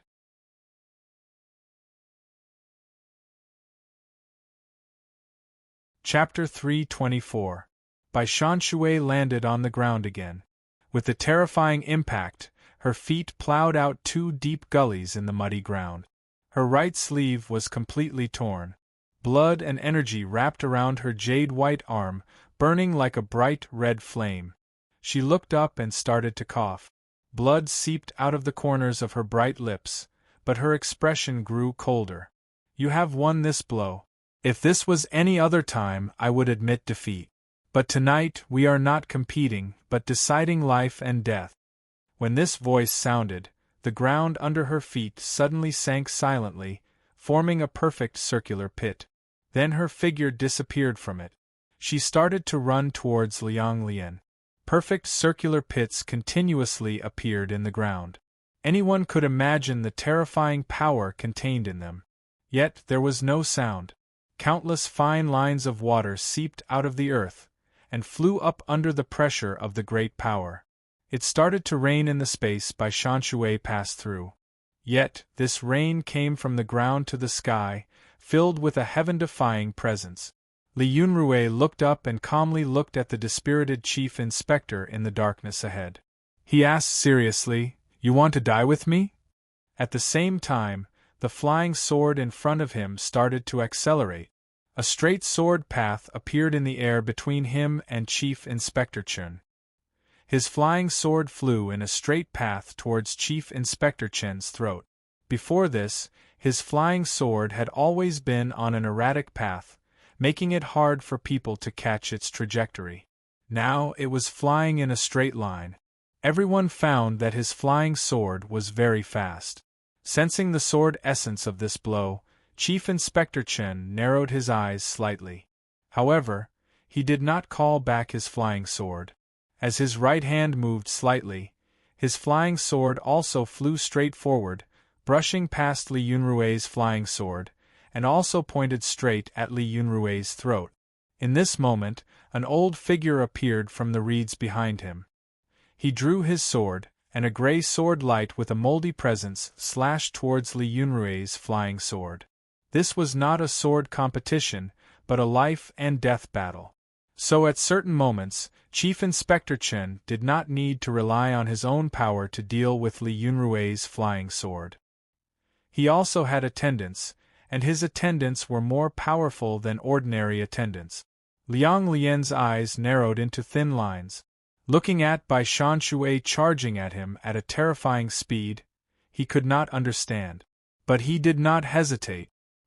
His chiseled brows slowly rose. Then he raised his life-bond sword to its limit and smashed it down towards the string of afterimages of Bai Shanshui. There was a muffled boom. Although it was a sword move, it smashed towards Bai Shanshui like a giant stick covering the sky. All the afterimages disappeared. The rain that flew up into the sky was instantly destroyed by the enormous power. Bai Shanshui's figure appeared. Her robes were pulled back to the extreme, and her proud figure could be seen at a glance. Her sword that was slashing towards Liang Lian was forcefully smashed to the ground, and her body was also forcefully smashed to the ground, retreating backwards. A trace of coldness appeared in Liang Lian's eyes. He calmly took a step forward and raised the sword in his hand again. However, it was also at this moment that his pupils rapidly contracted. Bai Shanshui retreated 10 steps. Each step she took landed in the perfect circular pit she had made previously. With every step he took, a white spray sprayed out from every pit. The 10 white waves charged towards Liang Lian. Liang Lian shouted and brought his sword down horizontally. The 10 white waves overlapped and hit the sword light in front of him. The 10 enormous powers overlapped and vibrated from the sword to his body. Liang Lian's body flashed with black metal light. But when the 7th great power hit his sword, he could not withstand it. With a grunt, his body flew backwards. Before his body landed on the ground, he spat out a mouthful of blood. The gray sword light that gave off a moldy presence accurately hit Li Yunrui's flying sword. But in this moment, Li Yunrui's flying sword split into 2. The 2 flying swords seemed to be alive as they sliced towards the arteries on the sides of Chief Inspector Chen's neck. An incredulous shout came out of the old figure's mouth. The gray sword light brought along a series of afterimages, wanting to cut down the 2 flying swords in one fell swoop. However, with a clang, this gray sword light was only able to knock away one of the flying swords before it was jolted into the air. On the other hand, the other flying sword seemed to be infused with even more power as it moved forward at an even faster speed. Chief Inspector Chen's body flew to the side. When Li Yunrui's flying sword naturally split into 2, his body had already flown to the side. At the same time, the flying sword flying towards Li Yunrui gave off a shrill howl and circled back with a wild presence. But both the body's movement and the sword's return could not keep up with the speed of Li Yunrui's flying sword. In a fraction of a second, the cold presence coming off the flying sword touched Chief Inspector Chen's skin and seeped into the arteries under his skin. Seeing that it was impossible to block such a sword, Chief Inspector Chen's face turned ashen. But there was no terror in his eyes. His pupils became absolutely empty. His long hair danced on the flying sword. His broken hair scattered. The flying sword still flew forward. The primal energies of the universe dancing between the broken hair bought Chief Inspector Chen a moment. His body straightened slightly, and then he used his collarbone to meet the flying sword. His body was thin, and his collarbone was like a long and narrow blade. With a crack, his collarbone broke. The flying sword flew up and still wanted to cut the arteries in his neck. But at this time, his wild flying sword finally arrived. In this moment, the tip of the sword brushed against the tail of Li Yunrui's flying sword. A blast of energy and blue flames bloomed. Li Yunrui's flying sword bent down and left another bone-deep wound on Chief Inspector Chen's left shoulder. The old attendant with the gray sword light roared madly and swung his sword again. Li Yunrui's flying sword had already burrowed into the earth below. In an instant it rushed out with a cloud of mud dozens of feet away. His hair was cut, his collarbone was broken, and his shoulder was wounded to the bone. Chief Inspector Chen was covered in blood and his presence was weak. Li Yunrui did not look pleased after seriously injuring the mysterious bureau chief, whose status was above the 13 marquises of the Qin dynasty. The remaining half of his sword flew back with him. At this time, Bai Shanshui was charging towards Liang Lian again. Blood seeped out of her body due to the violent vibrations. Bloody clouds shrouded her, but a perfect pit appeared under her feet again. At this time, Chief Inspector Chen and Liang Lian were both seriously injured. Theoretically, Bai Shanshui should have turned around and charged out with Li Yunrui from Chief Inspector Chen's side. Liang Lian still had an army behind him, and many powerful Chongling swordsmen.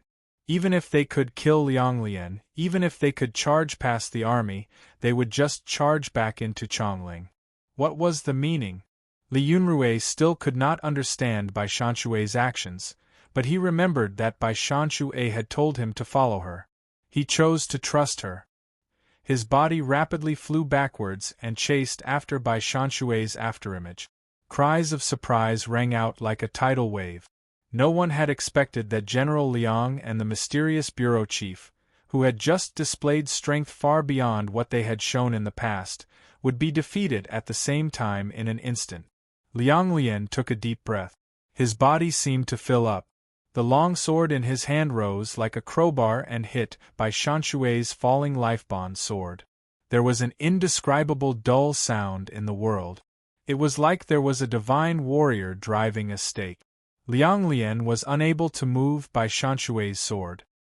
His long sword was still in an upward position, but his metal body was nailed into the ground by Bai Shanshui's sword. Waves of mud rose around Liang Lian's body. In this moment, Liang Lian's body was cut into the ground. Only his head and his right hand that was holding the sword remained above the ground. His body had been much larger than Bai Shanshui, but at this time, Bai Shanshui stood in front of him and was many times taller. Bai Shanshui coughed up some bloody foam. A cold smile once again appeared on her face.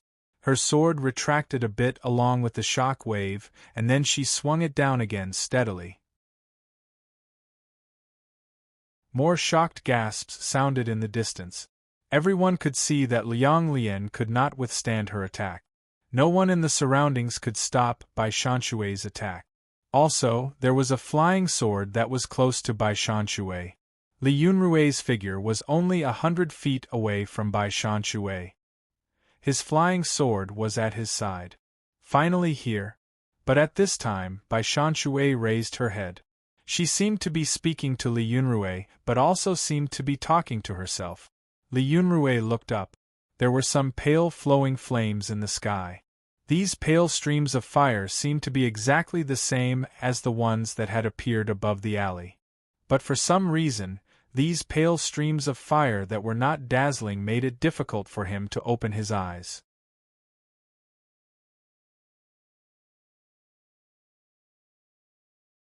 Chapter 325. In the serene imperial palace, the Empress' feet left the ground. Her perfect body emitted countless cold and pure rays of light, which passed through the holy light in the courtyard and into the endless starry sky. Her face was absolutely indifferent, a kind of indifference that did not carry any joy of the world. On the outskirts of Chongling, the pale streams of fire falling from the sky were extremely cold and cruel. Many cultivators in Chongling, especially those who had experienced the bloody coup a dozen years ago, felt this absolute cold presence that had not appeared for a long time and couldn't help but tremble. Bai Shanshui looked up at the streams of fire. All the reeds around her that had not been destroyed in the previous battle snapped and fell to the ground. It was as if there were countless small invisible hammers smashing down on the ground, causing layers of dust to explode. Time seemed to stop flowing at this moment. The green sword in her hand was just a few feet away from Liang Lian. The pale streams of fire looked very far away, but in everyone's perception, these streams of fire were quickly approaching Bai Shanshui and Liang Lian's bodies.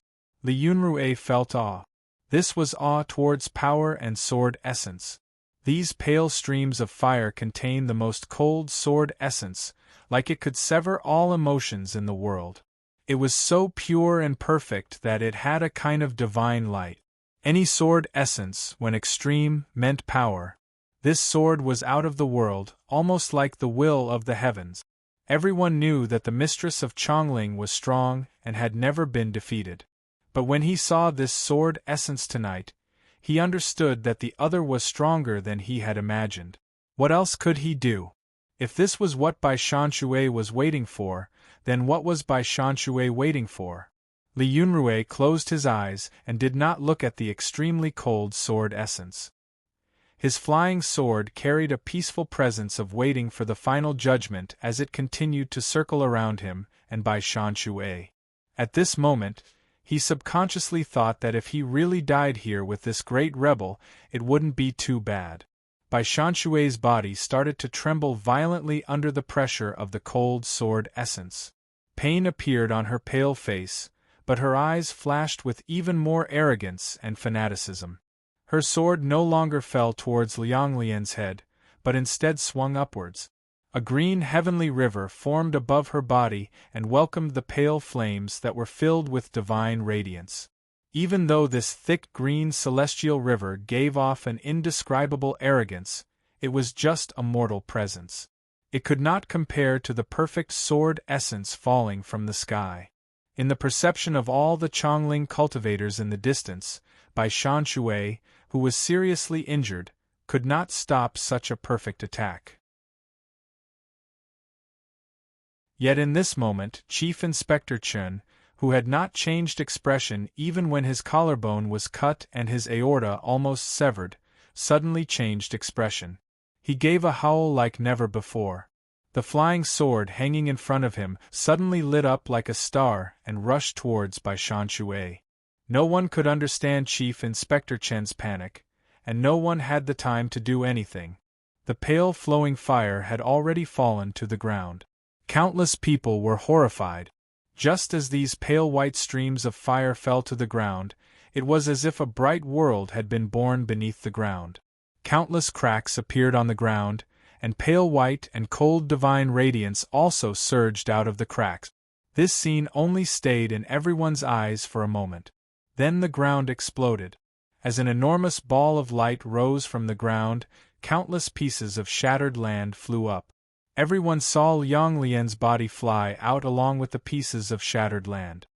His body emitted a dazzling black iron flame, but compared to the pale white light below him, it was exceptionally dim. It was so faint that it was like an inconspicuous shadow.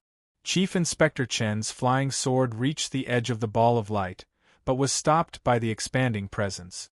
It clearly slowed down.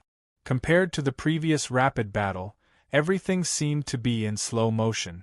Just the remaining power was enough to make the flying sword of a Realm 7 cultivator difficult to pass.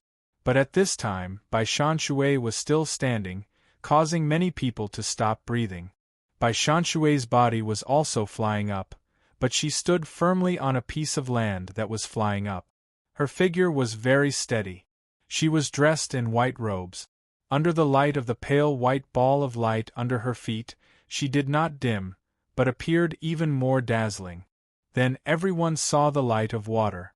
Countless glowing streams of water appeared under the pale white ball of light. Li Yunrui's body was nailed to the ground under his feet like a nail. That half of the thin sword piece still stubbornly danced around him and Bai Shanshui. In this moment, he and Bai Shanshui exchanged a look. He understood what Bai Shanshui was waiting for. At this time, the tremors in Chongling had completely stopped. All the tremors seemed to have found an outlet, and the outlet was under their feet. The Wei Cloud Water Palace was the best in the world in controlling water. Bai Shanshui had told him that the tremors came from the Yin River under Chongling. The Yin River was a waterway, but these rivers were deep underground. Only when they were completely flowing could Bai Shanshui sense the flow of the Yin River, and find a suitable exit before her vital energy ran out. Even more importantly, she had to have great power to help her open a passage.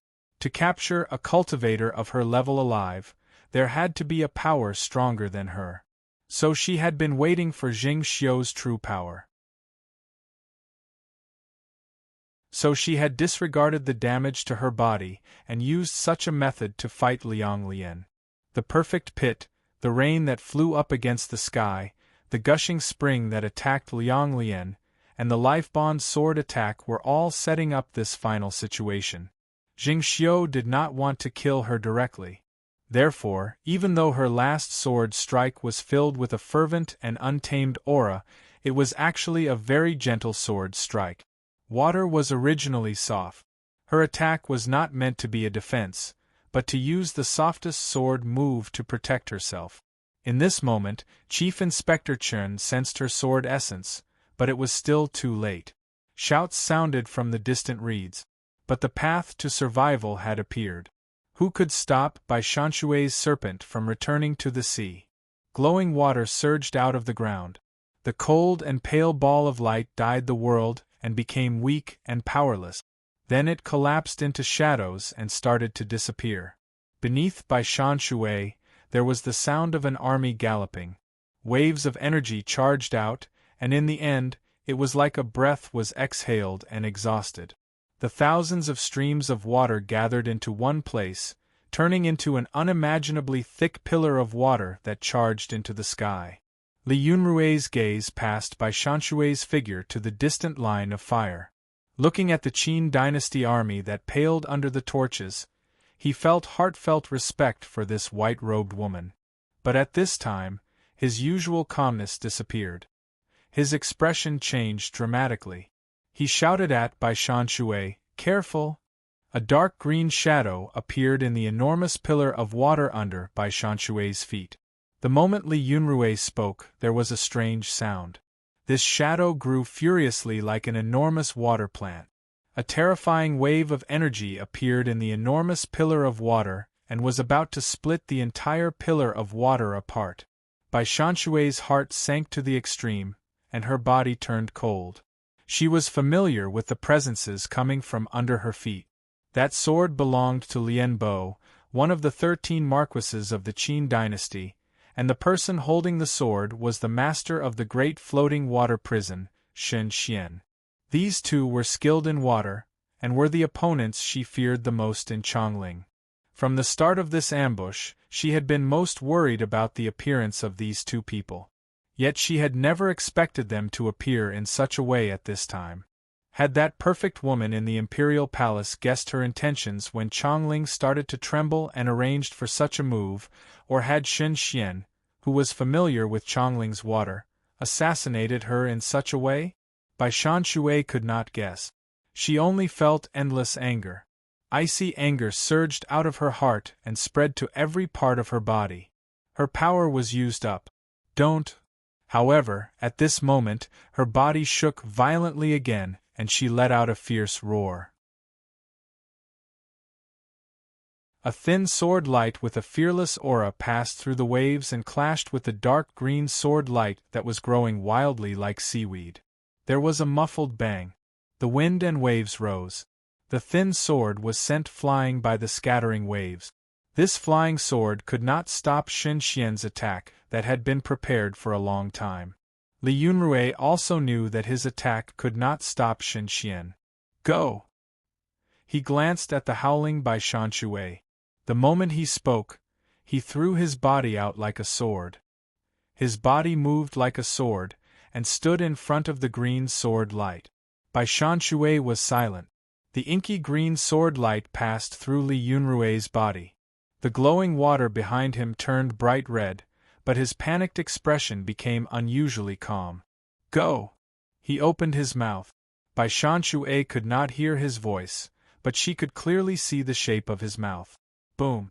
Thousands of waves instantly engulfed the figures of these people.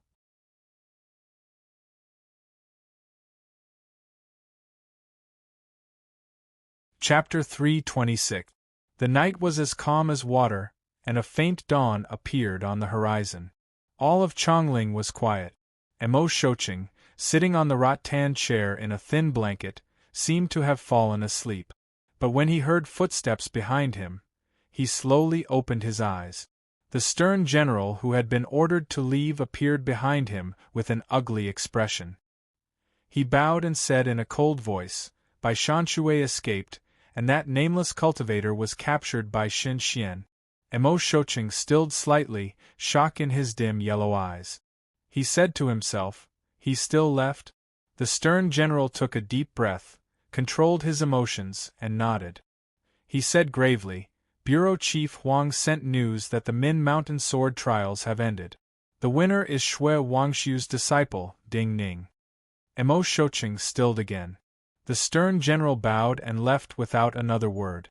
Mo Shouqing bowed his head in silence for a moment. The breeze at dawn blew at his ginseng-like hair, and then an emotional expression appeared at the corners of his mouth.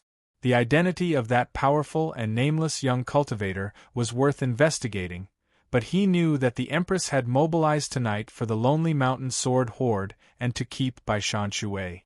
Now, it was this nameless cultivator who had stayed. While he had not seen the scene with his own eyes, he could imagine how such a situation had occurred. Coincidentally, that wine shop youth had won first place in the Min Mountain sword trials. The Empress, who had never been defeated before, had lost twice in a row tonight.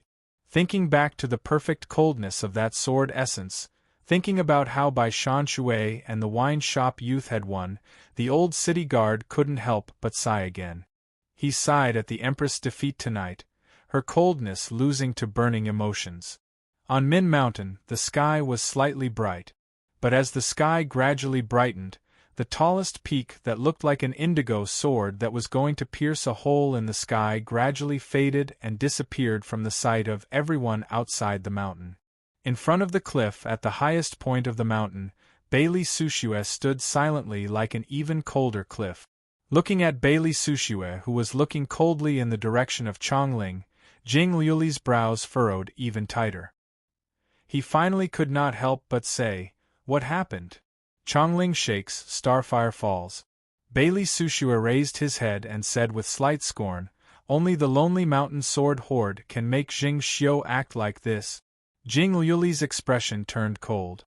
After a moment of silence, she narrowed her eyes and said, "The Emperor has reached Realm 8. If Jing Xiu also obtains the lonely mountain sword horde, we will have the worry of the Bazin Kendo ground."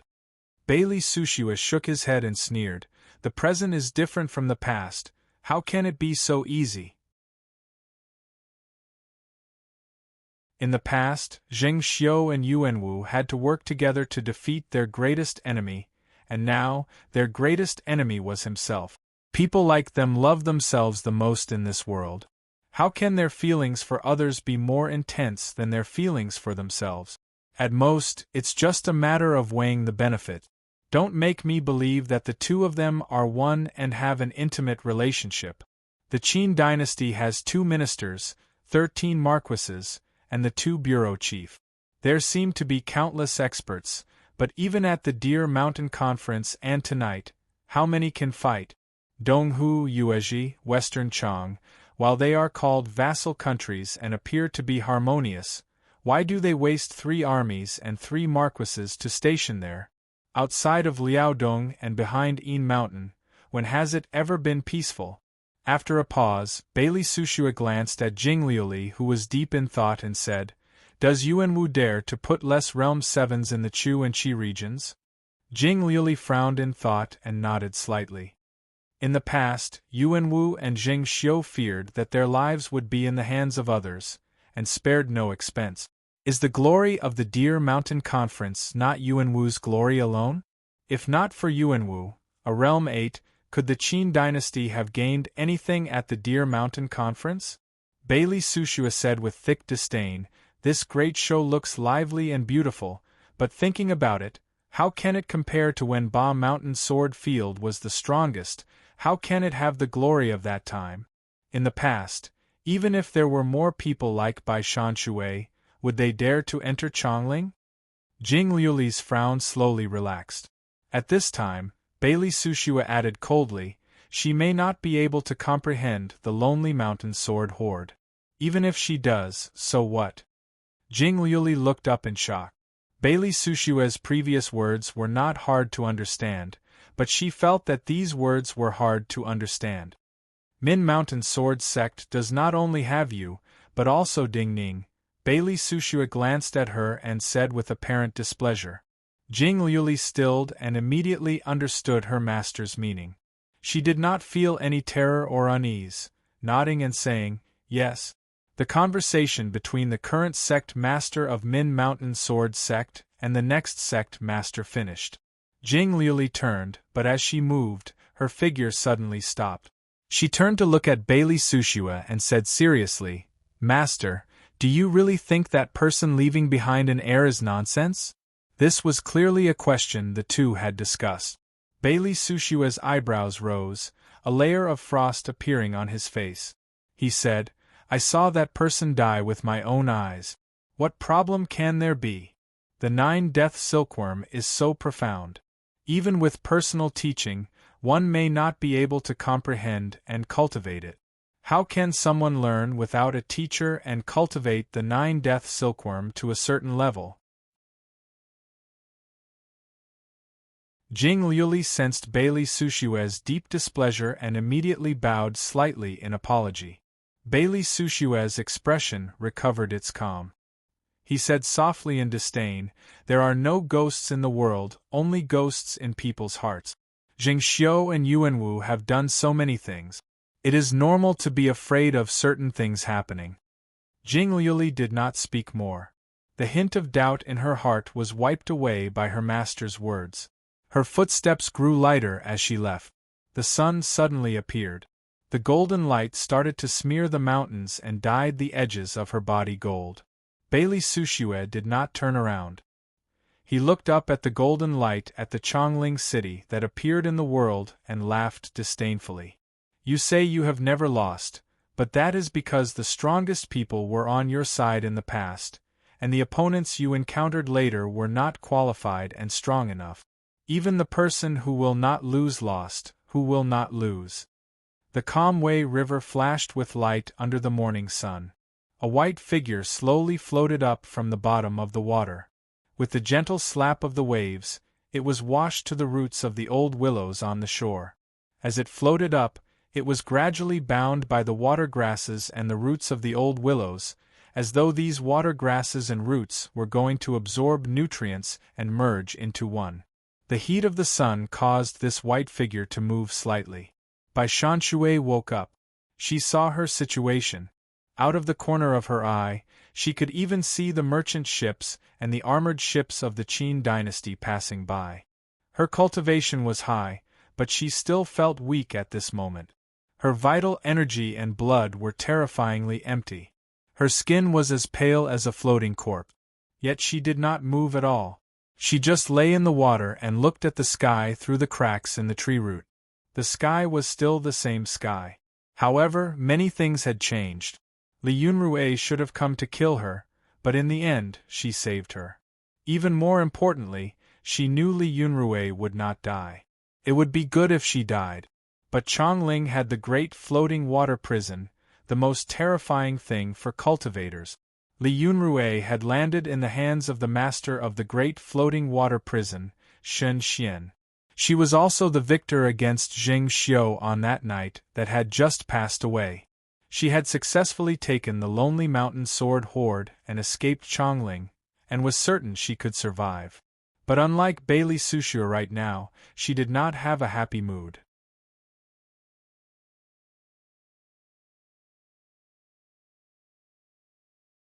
Chapter 327. What was truly heartless was time. Sunlight shone over Chongling, gilding each dilapidated courtyard with a layer of gold.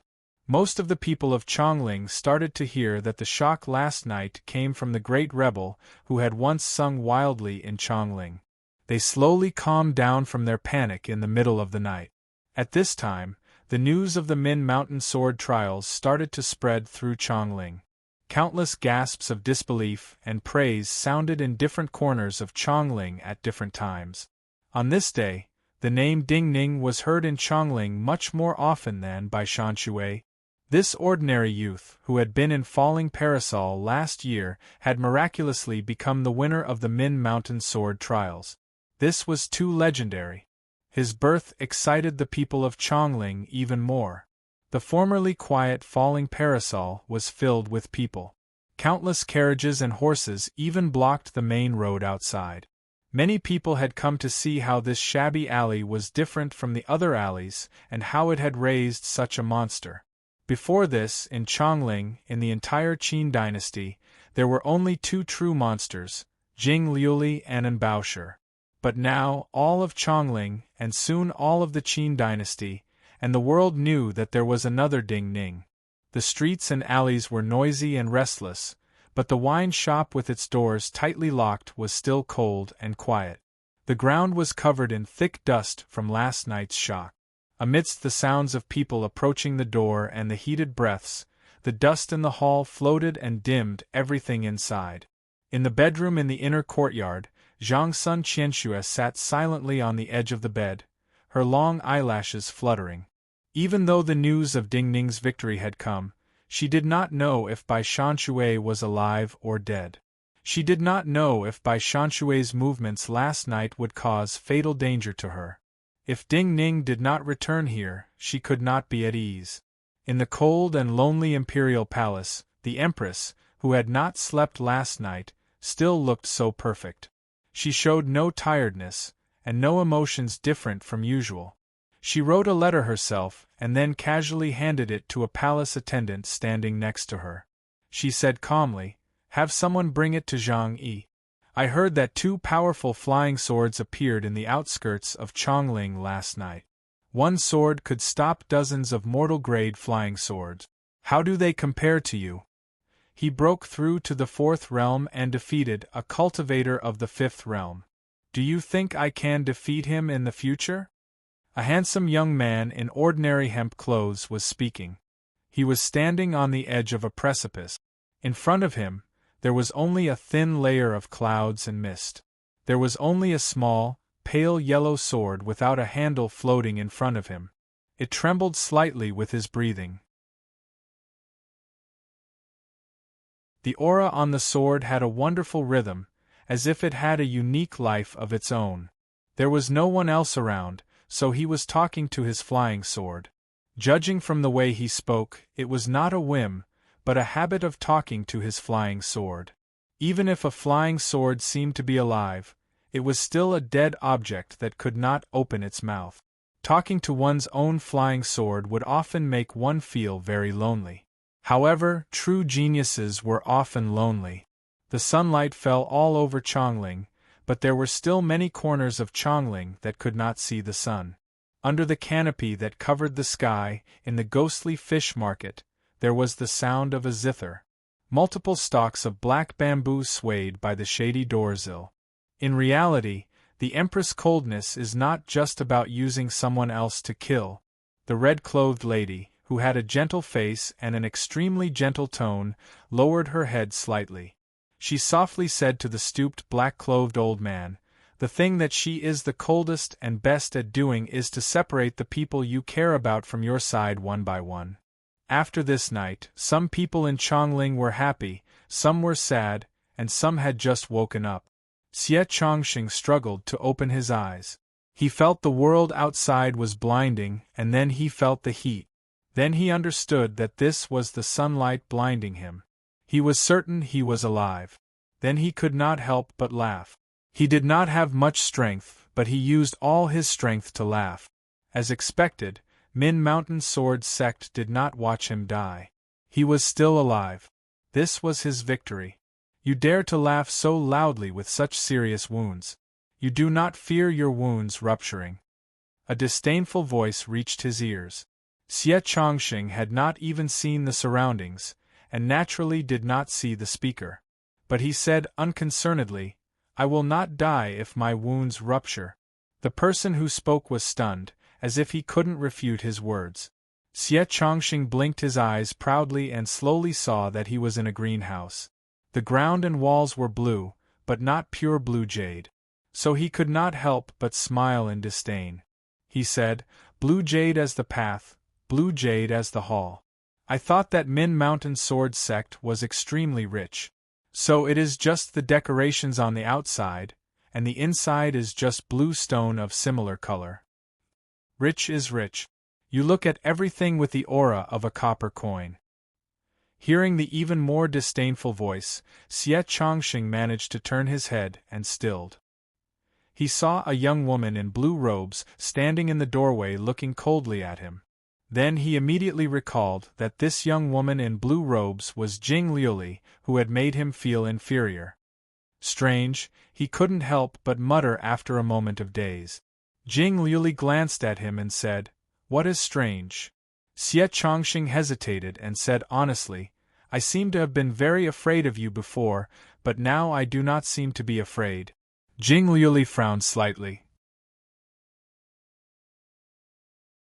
"What do you mean?" Xie Chongqing laughed. "It should be that I have already died once. What is there to be afraid of? Also, in my opinion, I made a bet with Min Mountain Sword Sect that they would not let me die. Now that I have won against all of Min Mountain Sword Sect. Of course, I will not fear you, a genius of Min Mountain Sword Sect." Jing Liuli showed a disdainful smile and turned around. A foolish, self-comforting thought. Xie Chongqing was not angry. Looking at her back, he suddenly thought of an important matter and shouted, The Min Mountain sword trials have ended? Jing Liuli's steps paused slightly. It has ended. Xie Chongqing's body stiffened slightly. Who is first? Jing Liuli said without looking back. Ding Ning. Xie Chongqing was stunned. Ha ha ha ha. In the next moment, he once again used all the strength he could muster to laugh out loud. Jing Liuli did not look back. Her brow furrowed deeply again. Facing such a foolish and reckless Guanzhong disciple, she did not even have a reason to be angry. Almost at the same time, there were people waking up in Chongling. Liang Lian was waking up. In fact, he wasn't really unconscious. It was just that the limitless sword body that he cultivated had a unique sword nurturing technique. When others seemed to be unconscious, he could use this technique to suppress and heal the injuries in his body. At this moment, there was not enough time to heal his injuries. He should be unconscious for a longer period of time. Yet he knew he had to wake up early. Even if he had many hidden wounds that were hard to heal, he had to wake up early. Amidst the flapping of the war banners, he woke up in the tent of the Middle Army and opened his eyes. But unlike usual, there was not even a soldier holding a sword in the Middle Army tent, or even at the door. Almost at the same time, in a room not far from Xie Chongqing, Ding Ning also woke up.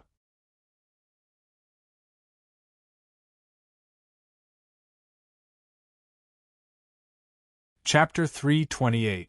You woke up at least 8 hours earlier than I expected. When Ding Ning woke up, an ordinary voice reached his ears. The person who spoke had an ordinary appearance, so ordinary that he would not attract attention on the street. It was just that he had an illustrious or even frightening past. He was one of the strongest people in Min Mountain Sword Sect, human chef Gungren. Ding Ning slowly turned his head and looked at Gungren standing by his bed. He did not have much of an expression and said seriously, "Many thanks." Gungren nodded in return and said, "You are welcome. You can call me Sect Uncle in the future." Ding Ning nodded and said, "Sect Uncle?" Gungren smiled slightly and pointed to the left side of Ding Ning's bed. Normally, reading with serious wounds hurts the mind the most. But you are not an ordinary person, so you can read this first. There was a thin book on the left side of Ding Ning's bed. It was an ordinary silk page. While it was clearly a handwritten copy and not a rare ancient book, if any other cultivator in Chongling saw the name on this thin book, they would be shocked. 7 Books of Cultivation. Ding Ning saw the name on the cover of this book, but he did not show the joy that Gungren had imagined. He thought for a moment and then looked at Gungren. "I want to return to Chongling first." Gungren looked in surprise at Ding Ning. He thought that Ding Ning might know what kind of sutra this was. So he explained gently, "These 7 books of cultivation are the introductory body cultivation method of Min Mountain Sword Sect. It is equivalent to the Min Mountain Sword Sect's vital energy cultivation method. The most profound cultivation methods of Min Mountain Sword Sect are based on the meridians of this sutra." Ding Ning shook his head and said, "I know what sutra this is.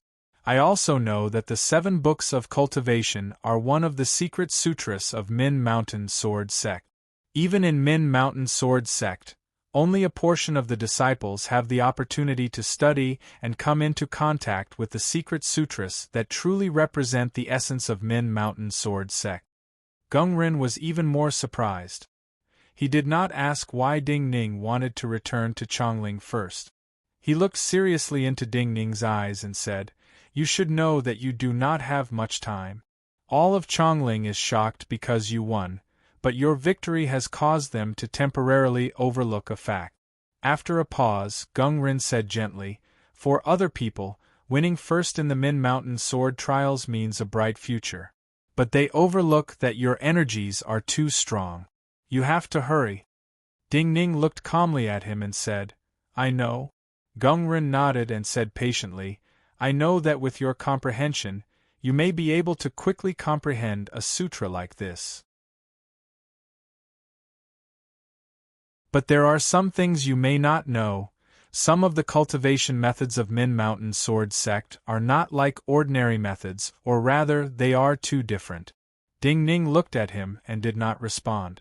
Gungren also looked at him and then slowly said, Min Mountain Sword Sect has some methods that other sects cannot match, and we have accumulated some things that ordinary cultivation places do not have. But there are some things that a person's strength is limited, and not everything is omnipotent. With your current physical condition, there is only one way to solve this problem. Ding Ning naturally knew which method he was speaking of. This method was even more important to him than the legendary Lonely Mountain Sword Hoard. So even though he had guessed that Gungren was going to speak of this method, when he heard Gungren speak of it, his breathing grew disorderly and his body started to tremble uncontrollably. Gungren looked at Ding Ning's eyes and said in a more serious tone, This method is unique in that it creates another energy sea. The effect of that energy sea is like the organs in the body, and can even replace some of the effects of our organs. But it is not just difficult to comprehend. The cultivation method must also connect many meridian points. Connecting each meridian point requires time. Min Mountain Sword Sect originally had very few people who comprehended and chose to cultivate this method. Gungren grimaced and then said, Even more importantly, not every Min Mountain Sword Sect cultivator with enough talent can choose to cultivate this method. There are 9 levels of the Sword Pagoda. One must make enough contributions to Min Mountain Sword Sect for each level. Ding Ning took a deep breath and said, Since this method is so important, it should be in the highest level of the Min Mountain Sword Sect's Sword Pagoda. So, one must make great contributions to Min Mountain Sword Sect in order to see it? Gungren nodded.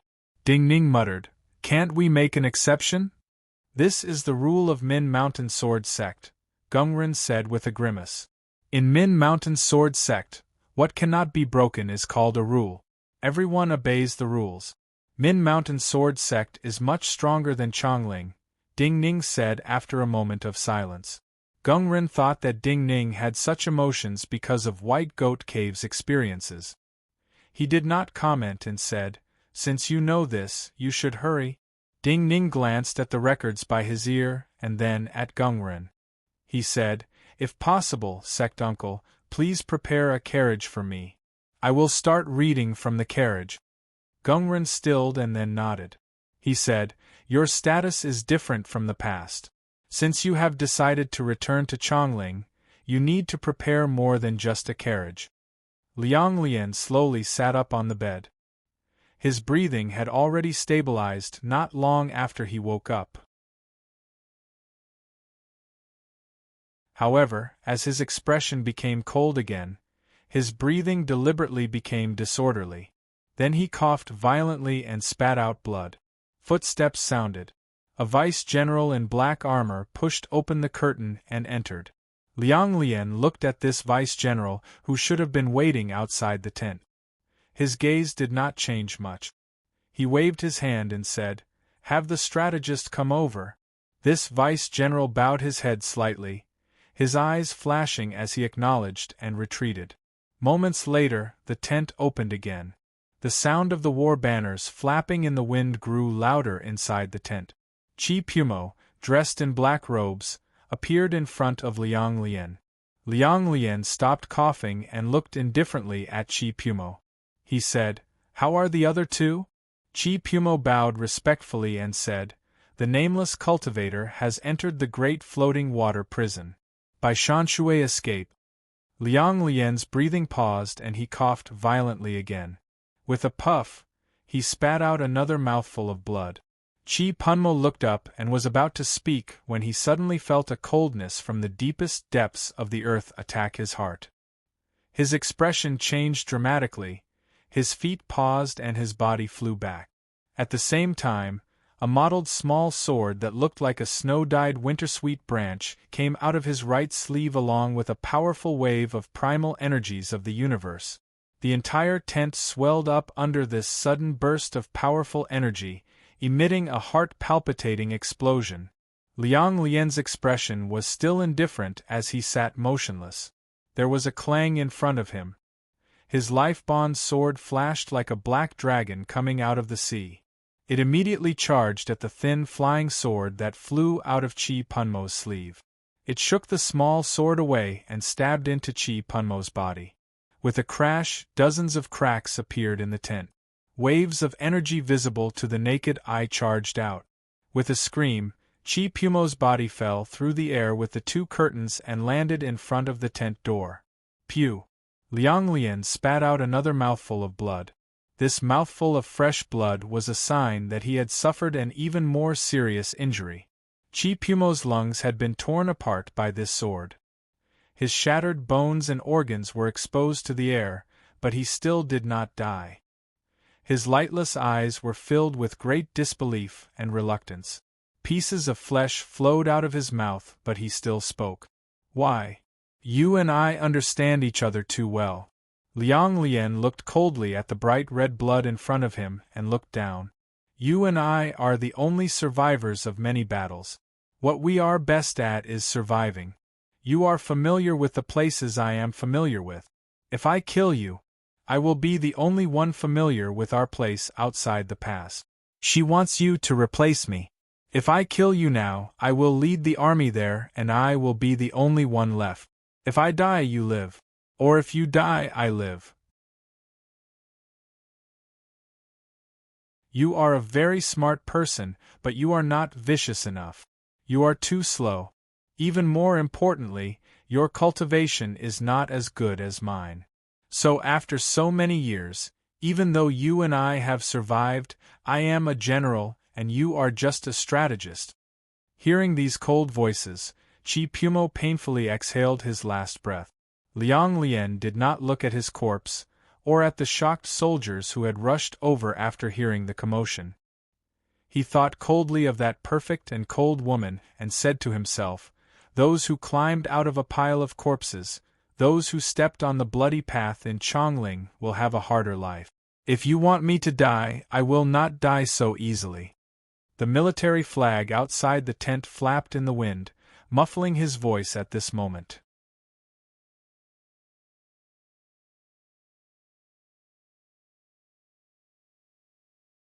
Chapter 329. South of Chongling Divinity Bureau. This building that looked like an ordinary Taoist temple gave off a dark and cold presence. Other than a few important people deep in the imperial palace, all the nobility of the Qin dynasty were deeply wary and fearful of this place. But at this time, many people in this building had deep wariness and fear in their eyes. It was all for a woman in white. Yi Siling walked off the carriage, and walked alone along the gray stone path into the cold courtyard. Strands of sunlight fell from the mottled walls and sprinkled on her body. In the deepest part of the courtyard, a carriage was parked next to a dying tree. The carriage was a deep purple, the wood giving off a glossy light. There were patterns carved on it, and the carvings overlap. It was also inlaid with gold and jade. It was extremely luxurious. Yi Siling stopped and looked at this carriage. She laughed and said with slight disdain towards the study in the courtyard, "This should be Li Lingjuan's sandalwood carriage. I had not thought that you would take it. The bureau chief of the Divinity Bureau likes such vulgar things?" "I do not think about vulgar things. I just like the smell of the wood itself." A flat voice came through the unlatched door, sounding a little hollow. "You do not care about the appearance but the smell. This wood is hard to come by, so it makes sense." Yi Siling slowly turned around and did not move. She just looked inside through the half-closed door. Looking at the fine dust floating in the light, she said coldly, "Other people do not know your flying sword cultivation, but do you think I do not know? I have a reason for not wanting Bai Shanshui to die." "What is your reason?" The person behind the door was silent for a moment. "Do you really not know?" Yi Siling said, "I really do not know. Putting away the bough after the birds are done." The person behind the door was silent for a moment. "But I am not doing this for myself. No matter who you are doing this for, I hope that you will not do this in the future." Yi Siling looked up and said calmly and coldly, "I am me, you are you. You should know that I do not want to owe you anything." The person behind the door did not speak. Yi Siling did not say anything else and turned to leave. However, the moment she took a step forward, the hollow voice behind the door sounded again. There's something I didn't record in the report. Bai Shanshui's route is a bit strange. She seems to have gone to some alleys. Yi Siling abruptly turned around. A yellow-robed cultivator walked out of the carriage and stepped onto the soft grass outside the gates of Min Mountain Sword Sect. The Min Mountain Sword trials had ended, but the cultivation teachers and court officials who had come to watch had not all left. Looking at the yellow robes of this cultivator and sensing his presence, they knew where this cultivator came from. All kinds of emotions appeared in their eyes. This yellow-robed cultivator was extremely respectful and low-key. He exchanged a few words with a blue-robed disciple of Min Mountain Sword Sect who was in charge of communication. Then he returned to the carriage and waited quietly. Thinking that the noble mistress of the palace was definitely not in a good mood, the teachers of the various cultivation places and the officials of the court did not dare to deliberately stay. Some of them who had originally planned to stay for a while left early. The surroundings of the forest quickly became increasingly quiet. The blue-robed cultivator of Min Mountain Sword Sect left and returned. Zhang Yi silently followed behind him, passing through the forest towards the yellow-robed cultivator's carriage. The yellow-robed cultivator had already reported his identity and intentions. However, Zhang Yi did not understand why someone of his status would cause that noblewoman to make such arrangements. So the closer he got to the carriage, the more anxious he felt and the more uneasy he felt. When he saw Zhang Yi's figure, the yellow-robed cultivator walked out of the carriage. Then he bowed slightly to the Min Mountain Sword Sect cultivator and Zhang Yi, who led the way from a distance. Her Majesty told me to give this letter to you. Without any extra words, this yellow-robed cultivator said calmly as he looked at the Min Mountain Sword Sect cultivator who had retreated to the side and Zhang Yi who had walked in front of him. Then he took out a letter from his sleeve and handed it to Zhang Yi. Zhang Yi's face instantly turned pale. Before he even touched the letter, his hands began to tremble. However, he didn't make any sound. He lowered his head slightly and opened the letter. Looking at the beautiful but powerful handwriting, his hands trembled even more. I know. After reading it 3 times and confirming that he had not missed a word or comprehended the meaning of a word, he bowed slightly to the yellow-robed cultivator and said, I agree to this suggestion. The yellow-robed cultivator looked at Zhang Yi's pale but determined face and his trembling hands. He reached out as though he wanted to take back the letter. But the moment his fingers touched the letter was shattered by a gentle power, turning into fine dust that spread out in Zhang Yi's hand. This was a powerful cultivation state, but this yellow-robed cultivator, to the perfect woman in the imperial palace, was just an ordinary messenger. In Min Mountain Sword Sect, there were some courtyards at the foot of the mountain on the Green Jade Mountain path. Some new disciples, or those about to enter the sect like Zhang Yi, lived here temporarily. Zhang Yi returned to his temporary residence. Without greeting Dugu Bai and the others, he closed the door, entered his room, and spread out pen and paper. His face was still pale, but his hands had regained their stability. He quietly wrote a letter and left it on the table. Then he pushed open the door and left. A black cloud slowly flowed through the sky. A black eagle passed through the clouds and suddenly glided past a black mountain. The black mountain was not tall. There was no grass or tree growing on it, but there were countless gravestones of various sizes standing in a forest. There was an imperial entourage parked outside the mountain. There was a grave in a valley near the peak of the mountain. The gravestone in front of the grave was a small crown. The Qi Emperor stood in this valley with a sad expression. In the entire valley, on the entire mountain, only he was standing. When Zhang Yi left the letter and left, he was also looking at a secret letter that had just reached his hand. He was not so calm. After carefully reading the last word of the secret letter, he directly cried out loud. He cried very hard and very miserably. Teacher Rua, you left without any complaints, but after you left, I could not eat or sleep in peace. In my dreams, I often see the Qin army breaking into the city unstoppable. Teacher Rua, the Min Mountain Sword trials just ended. Do you know that Chongling has produced another genius youth like Jing Liuli and Anbaosher? Teacher Rua, it is so bitter to think about it. When the Bazin Kendo ground was at its peak, the Qin had produced so many incomprehensible geniuses. Even now there are still more. Is Yuanwu really fated? Teacher Rua, Jing Liuli and Anbaosher are already unmatched by the youths of the dynasties. In another decade, I fear that no one will be able to match them. But two such monsters are not enough. Now another has appeared. We are fine. You managed to leave behind a disciple like this, but he buried himself with you. What does this mean? Every time I think of this, I want to go with you. Teacher Rua, if it weren't for the sake of the people of Qi Kingdom, I would have gone with you. The Emperor of Qi cried without the demeanor of a monarch. His tears flowed. The grave in front of him had been deathly silent and unchanged. Not even a blade of grass had grown. No cultivator could sense an unusual presence. But as his cries grew louder, the soil on the grave started to tremble slightly. It was just the black soil that was trembling, but it gave off a displeased presence that seemed to see through the Emperor of Qi. The Emperor of Qi widened his eyes. He stopped his sorrowful cries and occasionally sobbed. That aura of displeasure became even sharper, as if it didn't like being disturbed in peace. The soil on the top of the grave moved in the wind like burnt ashes. A dot of black light slowly came out. A black grass that gave off a dark and cold presence grew out. This black grass only had one leaf.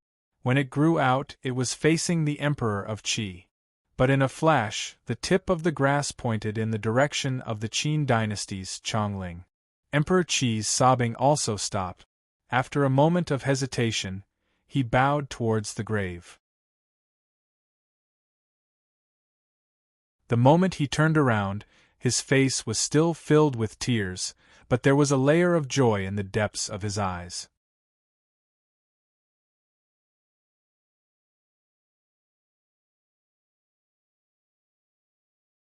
Chapter 330. This is simply nonsense. Do you think our Min Mountain Sword sect is a city gate where you can enter as you please? You can leave as you please? You are also an idiot. Other people want to send in a letter, you let them send in a letter? Angry reprimands sounded in the mountain valley. Hearing the scolding of the middle-aged man, the young Min Mountain Sword sect cultivator in indigo robes felt extremely wronged. He thought, according to the rules, he should have brought in a letter from an outsider.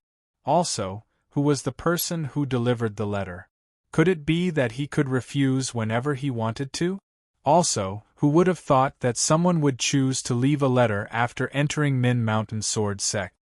Sect Uncle Hu, what happened?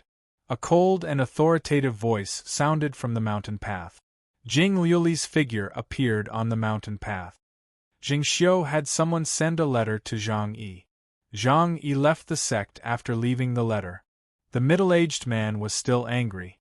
If this was a disciple who barely passed the trials in the past, then so be it. But this year's trials were much more intense than in the past. The people chosen in the end were all talents with potential. In his view, Zhang Yi's performance was outstanding. For all sects, people like Zhang Yi were more important than people who purely knew how to use the sword. He could become the unchanging foundation of the sect. Jing Xiu had someone send a letter to Zhang Yi, and Zhang Yi left Min Mountain Sword sect? Jing Liuli's eyes narrowed slightly. She glanced at the middle-aged cultivator and said, "What does the letter say?" The middle-aged cultivator of Min Mountain Sword sect put away his anger and handed the thin letter to Jing Liuli. He said at the same time, "He only said that he was able to advance in the trials because of Xiaowan. He feels guilty and asks us to replace him with Xiaowan." Jing Liuli expressionlessly opened the letter and scanned it. She said coolly, "He is clearly a gentleman and needs to find excuses. But he mentioned Xia Wan in passing. This seems hypocritical." While the middle-aged cultivator's seniority was much higher than hers, Jing Liuli had to make the decision on sect matters. So when he heard Jing Liuli say this, he immediately frowned and said, "Then what should we do?" "I don't know what Jing Xiu forced him to make such a choice. For people like him and Ding Ning, you can't force them to do anything." Jing Liuli glanced at the middle-aged cultivator and said calmly, "Zhang Yi should care more about the big picture than Ding Ning, so this is at most a transaction.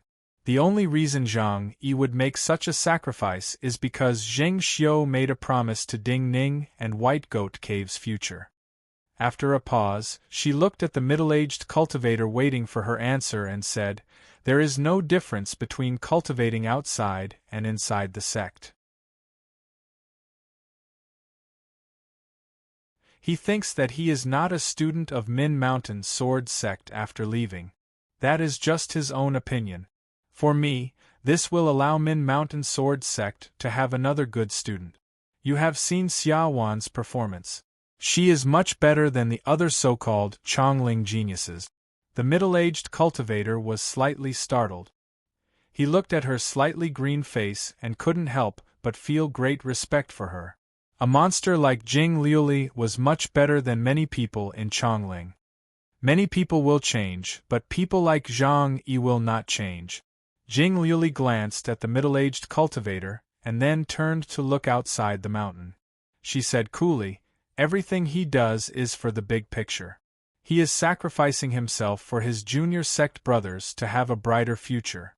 So Master should be reassured to put a suitable sword manual in his hands."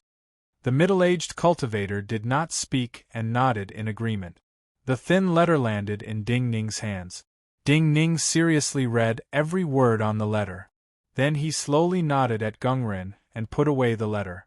Seeing his true calm and not feigned emotions, Gungren said softly, "It seems you really do not worry about your senior sect brother? People like my eldest sect brother, while sometimes wishy-washy, will always be more popular than people like me." Ding Ning looked at him and smiled slightly. "There will always be more people who like him than hate him.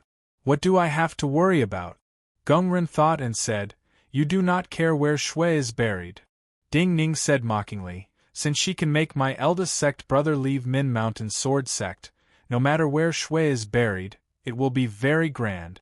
Gungren looked at him for a moment and shook his head. He sighed softly. "In reality, your greatest weakness is that you are too mature. Sometimes, it is better to be naive for your age to survive in Chongling." Ding Ning said, "Isn't it the same in the end?" Gungren did not discuss this with him. His gaze landed on the half-open sword manual by Ding Ning's pillow. He said, "What do you think of it?" Ding Ning glanced at him.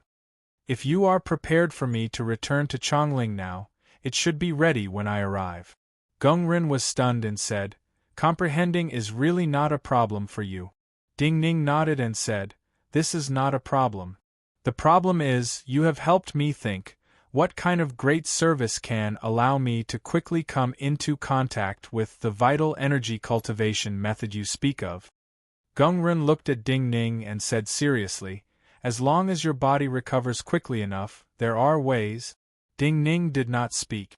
Gungren continued, "There is a sect uncle who will accompany you back to Chongling."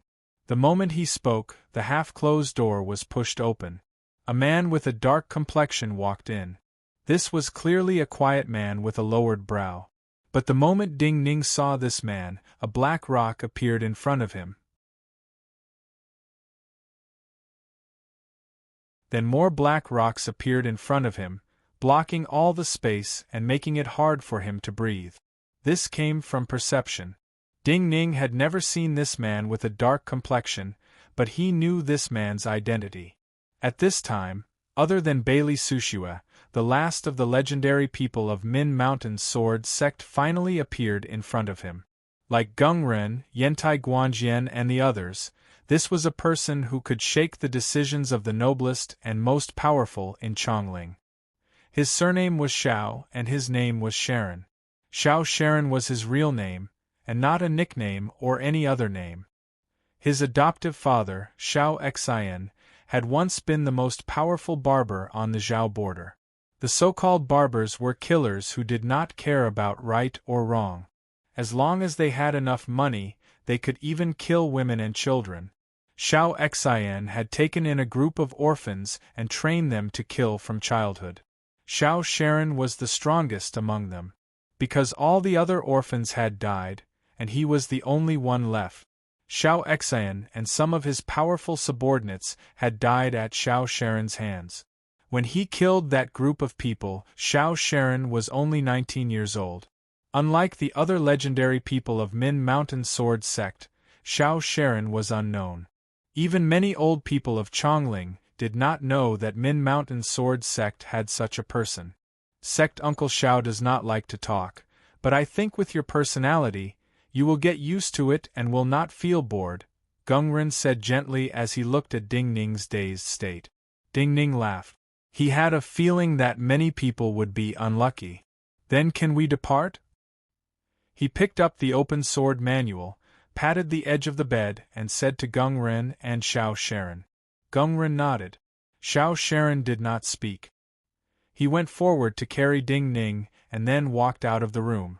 A carriage was waiting for Shao Sharon and Ding Ning at the end of Min Mountain Sword Sect's Green Jade Mountain path. Due to his misgivings about Ding Ning's wounds, Shao Sharon walked very slowly. His back gave off a layer of gentle primal energies of the universe that wrapped around Ding Ning's body. But Ding Ning did not care about this. What he cared about was the flow of vital energy in Shao Sharon's body. When Shao Sharon put him into the carriage, closed the door, and rolled up the curtains slightly so that sunlight and air entered the carriage, and the carriage started to move, Ding Ning started to flip through the book. However, his thoughts were no longer on the 7 books of cultivation. The vigorous energies in his body started to flow on a completely new path. As the energies changed in his energy sea, Jade Palace, and Celestial Aperture, the vital energy started to flow in his body. Some of the dried-up meridians in his body started to become slightly moisturized like they were receiving a rain shower. As expected, the methods of Min Mountain Sword Sect were useful. Even the basic vital energy cultivation method of Min Mountain Sword Sect, the 7 books of cultivation, and the mysteries of Shao Sharon's energy flow were enough to bring great benefits to his body. In the eyes of the Chongling nobility, he had successfully won the Min Mountain Sword trials. But only he and Zhang Sun Qianxue knew. The first thing he wanted to do in these years in Chongling was enter Min Mountain Sword Sect. Entering Min Mountain Sword Sect was the first step to his revenge.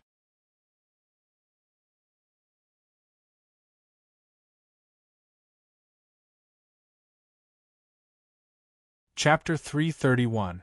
In Falling Parasol, every morning when he held the bowl of noodles, Ding Ning thought about how to enter Min Mountain Sword Sect. He had entered White Goat Cave through Wang Taishu because after White Goat Cave merged into the Green Vine Sword Academy, the students of White Goat Cave qualified to attend the Min Mountain Sword trials. But any careful plan would encounter unexpected changes. In White Goat Cave, he had encountered Li Daoji, who had given him the last flower remnant sword, a teacher like Shui Wangshu, a senior sect brother like Zhang Yi, and a junior sect brother like Shen Yi. There was also the information he had received from Lin Zhujiu before he killed Song Xinshu in Fish Market. Lin Zhujiu had been in the great floating water prison for so many years. For Lin Zhujiu, there was no hope. He was only living on a thread of obsession. Every time he heard the sound of water in Chongling, no matter if it was the raindrops falling from the sky or the sound of washing clothes in the streets, he could not be at ease. Therefore, he took this step a little too quickly. Emotion was his greatest weakness. But after experiencing many things, he understood that emotion was more important than anything else in the world. This was the greatest difference between him, Yuanwu, and Jing Xiu. Something could happen to him, but not to Zhang Sun Qianxue. Even though he knew that Zhang Sun Qianxue did not like to think about matters outside of cultivation, and that she was smarter than many people, if he took this first step, falling parasol, which no one paid attention to, would not be as calm as usual. She would fall into the eyes of more people. Sect Uncle Xiao, when we reach Chongling, help me find an old bookstore. Sensing the new changes that the vital energy cultivation method of Min Mountain Sword Sect had brought to his body, Ding Ning looked up slightly from the carriage and spoke softly to Xiao Sharon, who was driving the carriage. Xiao Sharon nodded slightly. He did not ask for the reason and said simply, "All right." Ding Ning immediately felt reassured. He put down the scroll in his hand and closed his eyes. According to the vital energy cultivation method of Min Mountain Sword Sect, the energies in his body started to flow smoothly again. The fourth realm had arrived. Realm 4 Energy Fusion, Realm 5 Spirit Thought. Based on his previous cultivation speed, he would need many years to reach Realm 5 from Realm 4. But now, he had the Emperor of Chu's Human Sovereign Jade Annulus, and the Three Corpses Non-Self-Consciousness Sutra that White Goat Cave had coincidentally obtained. Even if he could not obtain the heaven-replenishing divine art, his cultivation speed would multiply with the Min Mountain Sword Sect cultivation method he had obtained. Summer had just begun. By the time this year's winter solstice arrived, everything would go smoothly and he would be able to step into the 5 realms. The sun was about to set. Ding Ning's carriage was heading towards Chongling. In the opposite direction, Zhang Yi followed some carriage wheel tracks and walked aimlessly. Looking at the wilderness on both sides of the road that was getting darker and darker under the setting sun, he felt lonely and sad. He did not notice a Min Mountain Sword Sect cultivator dressed in green jade robes appear on a distant mountain ridge behind him. This Min Mountain Sword Sect cultivator saw Zhang Yi's figure and his eyes lit up. He was about to quicken his steps when he frowned and suddenly stopped. "What are you thinking about?" A cold voice reached Zhang Yi's ears. Zhang Yi, who had his head lowered, suddenly woke up. He looked in the direction of the voice and saw a man in a black robe standing by the side of the weeds. This black-robed man had a cold expression. There were no signs of age on his face, but he had a presence that the present nobility could not compare to. Zhang Yi did not recognize this black-robed man, but just from how the other seemed to appear out of thin air in front of him without him noticing, he knew that the other's cultivation far surpassed his. So he bowed with a shocked expression. "Elder, I know you are filled with many emotions." The black-robed man glanced at him, and then looked at the grass under the setting sun with his hands behind his back. He said self-deprecatingly, "Actually, even if it is not this scene of grass and sunset, even in the most prosperous place of Chongling, I will often feel such emotions. Chongling is so large, and there are more and more people. Why can't it hold even one of me?" Zhang Yi stilled. He did not understand the intentions of this black-robed man and instinctively called out, "Elder, Yi Zhengnan is one of my people." The black-clothed man waved his hand and said casually with a powerful aura, "I didn't want Jing Xiu to have her way, so I made a bet with her. However, I didn't think that your junior brother would reject my good intentions. However, from the looks of it now, his choice was indeed correct. He does not need our help." Zhang Yi's breathing stopped, and he felt cold inside. Before and during the Min Mountain Sword trials, many people's performances and identities were secret. But after the Min Mountain Sword trials ended, many people's identities naturally floated to the surface as the details of the trials spread. Some guesses could never be proven, but many smart people would point towards a certain answer. We are the old nobility that many people in Chongling speak of. Looking at Zhang Yi's stilled breathing, the black-robed man's lips curled and he directly revealed the answer. Zhang Yi naturally knew what the old nobility meant. He said with a stiff expression, "Why have you come to find me?" You do not need to misunderstand. The black-robed man looked coldly at Zhang Yi with great confidence and said, Where do you want to go now? Zhang Yi hesitated and did not answer. The black-robed man said with slight disdain, Accept Jing Xiu's arrangements and go to a border place like Yinglei where there are not many families to teach people cultivation? Zhang Yi was stunned. The black-robed man glanced at him and said, You do not need to go. Before you arrived, that little cultivation place that did not even have a realm 4 cultivator had disappeared. That place will be swept by bandits. Zhang Yi felt an endless chill in his heart, and his eyes were filled with disbelief. You find it hard to understand, and feel that I could not have seen the letter Jing Xiu gave you? The man in black saw through his thoughts, but he still didn't give him a chance to speak. He said without hesitation, There are many ways to achieve a goal. I can't see the letter Jing Xiu gave you, but I can know what she wants you to do from some of the orders she gave to those border towns. Or rather, when some of her orders are being sent, my people will be among the officials carrying them out. Before you go, that cultivation place, and even that little city will disappear. You do not need to pay attention to her orders. In order to prevent you from worrying, I can create the illusion that you died on the way. Zhang Yi took a deep breath and suppressed his shock. He looked at the black-robed man who seemed to make the night come early and said in a trembling voice, What do you want me to do? I said before, you do not need to misunderstand. The black-robed man smiled faintly. But I am very satisfied with the performance of you and your junior sect brother Ding Ning. I just want Jing Xiu to be unhappy, so I do not mind doing more. Since Chongling cannot tolerate you, there are places in the world that can tolerate people like you. I am just introducing a place to you. Zhang Yi said in puzzlement, What place? The black-robed man said, Yen, Xanadu, Celestial Seal Sect. Zhang Yi's body shook and he instinctively exclaimed, How is it possible? The black-robed man frowned slightly and looked calmly at him. What do you feel is impossible? Celestial Seal Sect is the top sect of the Yen dynasty. I am a Qin person. Even with your recommendation, how can Celestial Seal Sect accept me? Zhang Yi looked at the black-robed man and said in shock, Also, even if Celestial Seal Sect accepts me, as a Qin person, how can I go to a Yen sect to cultivate? Why will they not accept you? Will Celestial Seal Sect not want a disciple that Min Mountain Sword Sect wants? The black-robed man sneered. Since I say so, I am certain that Celestial Seal Sect will accept you. The key is whether you go or not. As to you saying that as a Qin person, you will not go to an enemy sect to cultivate.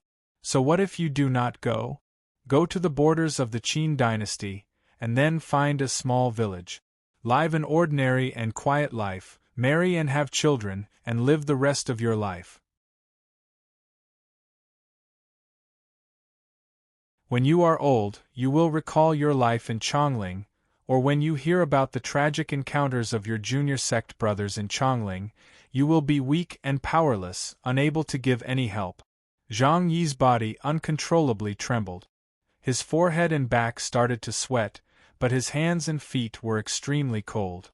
The black-robed man did not look at him and turned to look at the setting sun. He said slowly, Unlike Jing Xiu, I will not ask you to do anything. Even after you go to Celestial Seal Sect to cultivate, you do not have to feel any connection to me. Also, there is not just one Min Mountain Sword Sect in the world. Celestial Seal Sect may not be inferior to Min Mountain Sword Sect. Jing Xiu did not have you stay in Min Mountain Sword Sect, but I can give you an equal place to cultivate. As to the future, it is too far in the future. If you learn the methods of the enemy, you will become enemies of the Qin dynasty. That is a joke. Only true experts can decide where their path is. The black-robed man turned to look at Zhang Yi and then started to walk away on the grass. His voice reached Zhang Yi's ears clearly. But first, you have to become a true expert.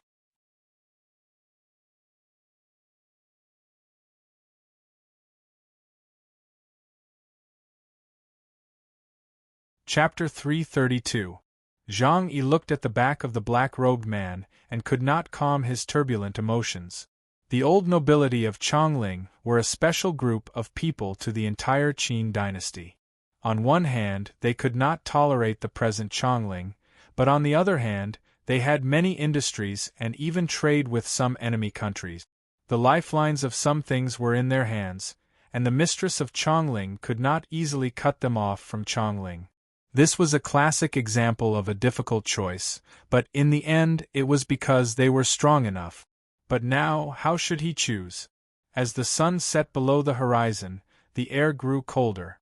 Because his emotions were too turbulent, he did not even notice the wind created by the indigo-robed Min Mountain Sword Sect cultivator behind him. This Min Mountain Sword Sect cultivator was very displeased and frowned deeply. Your performance right now is very different from during the trials.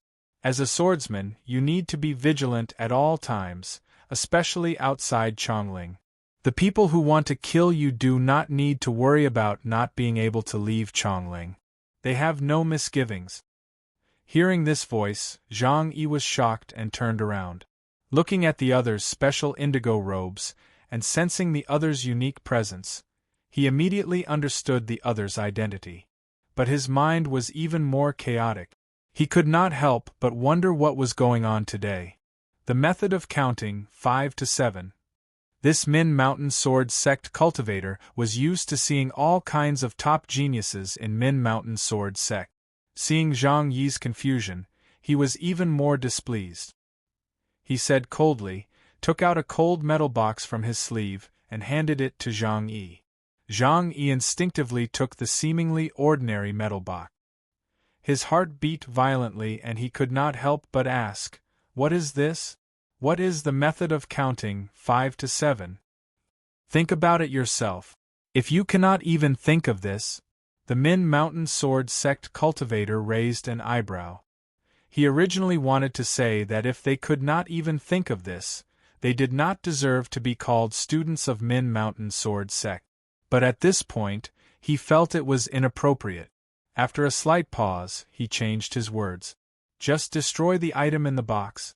Seeing the other's displeased expression, Zhang Yi thought of how Ding Ning usually called him wishy-washy. He woke up and looked away from this Min Mountain Sword Sect cultivator to the metal box in his hand. Then, he directly opened the iron box. There was only a thin piece of parchment in the iron box. It was simply folded, so he could see many ink lines at a glance.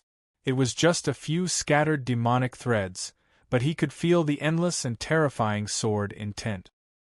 His eyes instantly teared up from the stinging pain.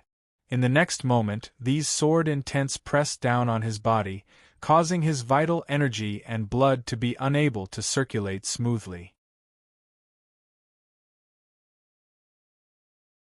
It even made him feel like he was instantly injured and was about to vomit blood.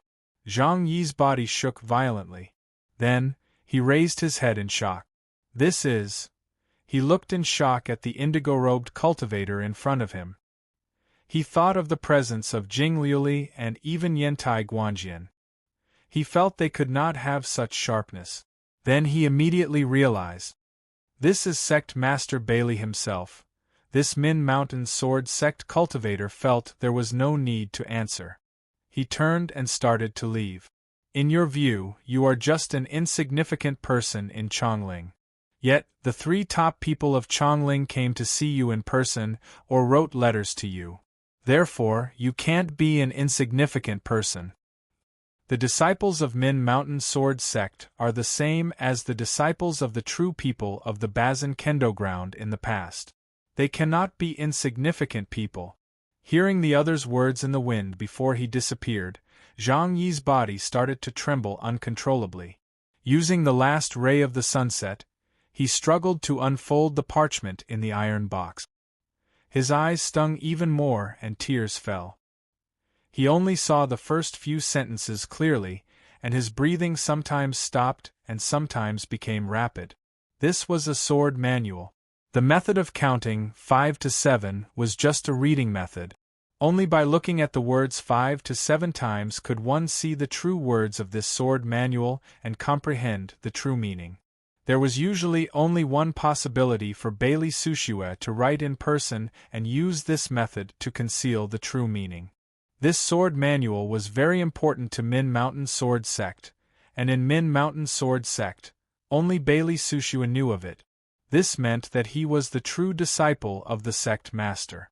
Thinking of this, Zhang Yi finally understood the meaning of the last words of this Min Mountain Sword Sect cultivator. How could the disciple of Bailey Sushue, the sect master of Min Mountain Sword Sect, be an insignificant person? The last light in the sky fell. The wilderness around him fell into darkness. If you are going to do it thoroughly. Ding Ning's voice sounded in his mind again. Thinking of many things in the past, thinking of Shui Wangshu's death, thinking of some scenes of the sword trials, thinking of the letter written by the mistress of the imperial palace after the trials, thinking of the glory he had obtained in exchange. He felt that Ding Ning's words were correct. He took the parchment out of the box, put it away, and then put away the box. Then he looked up at the brightest star in the sky in the direction of the Yen Kingdom, and started to walk. The thunderous sound of horse hooves sounded on the river, startling countless returning birds. A row of torches illuminated the entire riverbank. A general in black armor jumped down from his galloping horse and landed on the ground as if he was weightless. But the moment he landed, he pulled the galloping horse behind him to stop. Right here. This black-armored general looked at the surrounding scenery and asked coldly to 2 children of 7 or 8 sitting in front of a soldier behind him. These 2 children were a boy and a girl. They seemed to be brother and sister. Judging from their clothing, they should be the children of the nearby fishermen. Hearing the questioning voice of this black-armored general, and then seeing the tiger and wolf inscriptions flickering under the light of the fire, the 2 children were terrified. They opened their mouths but didn't reply. Instead, they began to cry. The general in black armor took a deep breath, feeling even more irritated. However, when he squatted down and looked down, his expression changed drastically. Intense coldness and killing intent involuntarily flowed out from the depths of his eyes. On the intertwined roots of these willows, he saw 1 or 2 strands of white satin that had been soaked in water. Almost instinctively, he thought that this was where Bai Shanshui had been hiding. Countless ships and Qin dynasty cultivators were searching for Bai Shanshui around the Wei River. But who would have thought that Bai Shanshui had been like a floating corpse, floating between the roots of these old willows? This was a place that all passing ships could have seen, but in the end, only these 2 children had coincidentally seen it. Letting fate decide, was this the best way to escape? But the Holy One had flattened a mountain with a sword at the Deer Mountain Conference. If it was fate, it should belong to Chongling. How could this traitor escape again? This black-armored general thought of the Qin people who had died to Bai Shanshui in these years. His anger burned even hotter. But looking at the floating white threads, he knew he had missed the chance to capture Bai Shanshui. He did not know what price he would have to pay to deal with this great traitor. Because he was unable to vent his anger, his powerful aura constantly surged forward, causing the river water in front of him to churn violently. Ripples constantly spread out. In the deepest part of the great floating water prison, Lin Zhujiu, who was floating in the water, calmly sensed the ripples from the water prison beside him. This was meaningless to other people, but it was the only change in his boring and unchanging life of imprisonment. Young man, you are very amazing. Since this water prison was built, you are the second person that Xin Xian is helpless against. He lowered his head to look at the swaying ripples and sighed in admiration. His voice traveled along the water, clearly and far away. But there was no response. Lin Zhujiu looked at the rippling water surface and knew that the young man was not unconscious. So he said, I know you do not trust me, but I know you are different from those people who were sent in to try to gain my trust.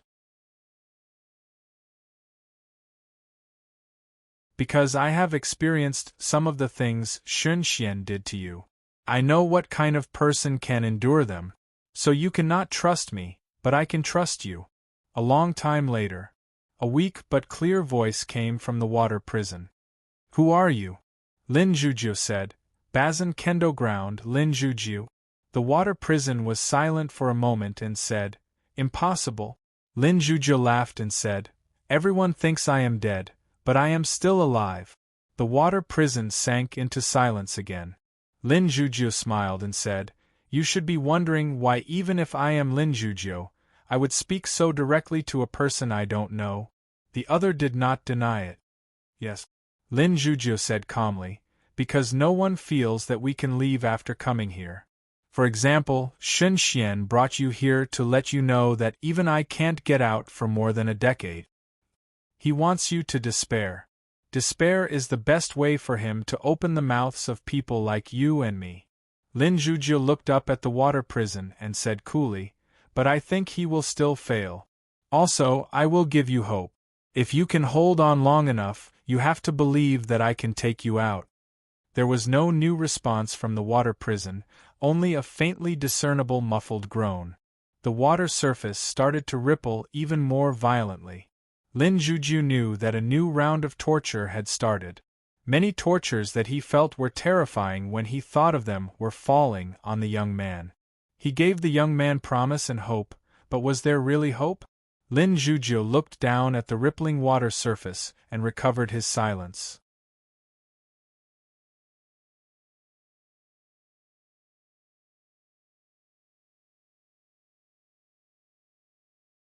Chapter 333.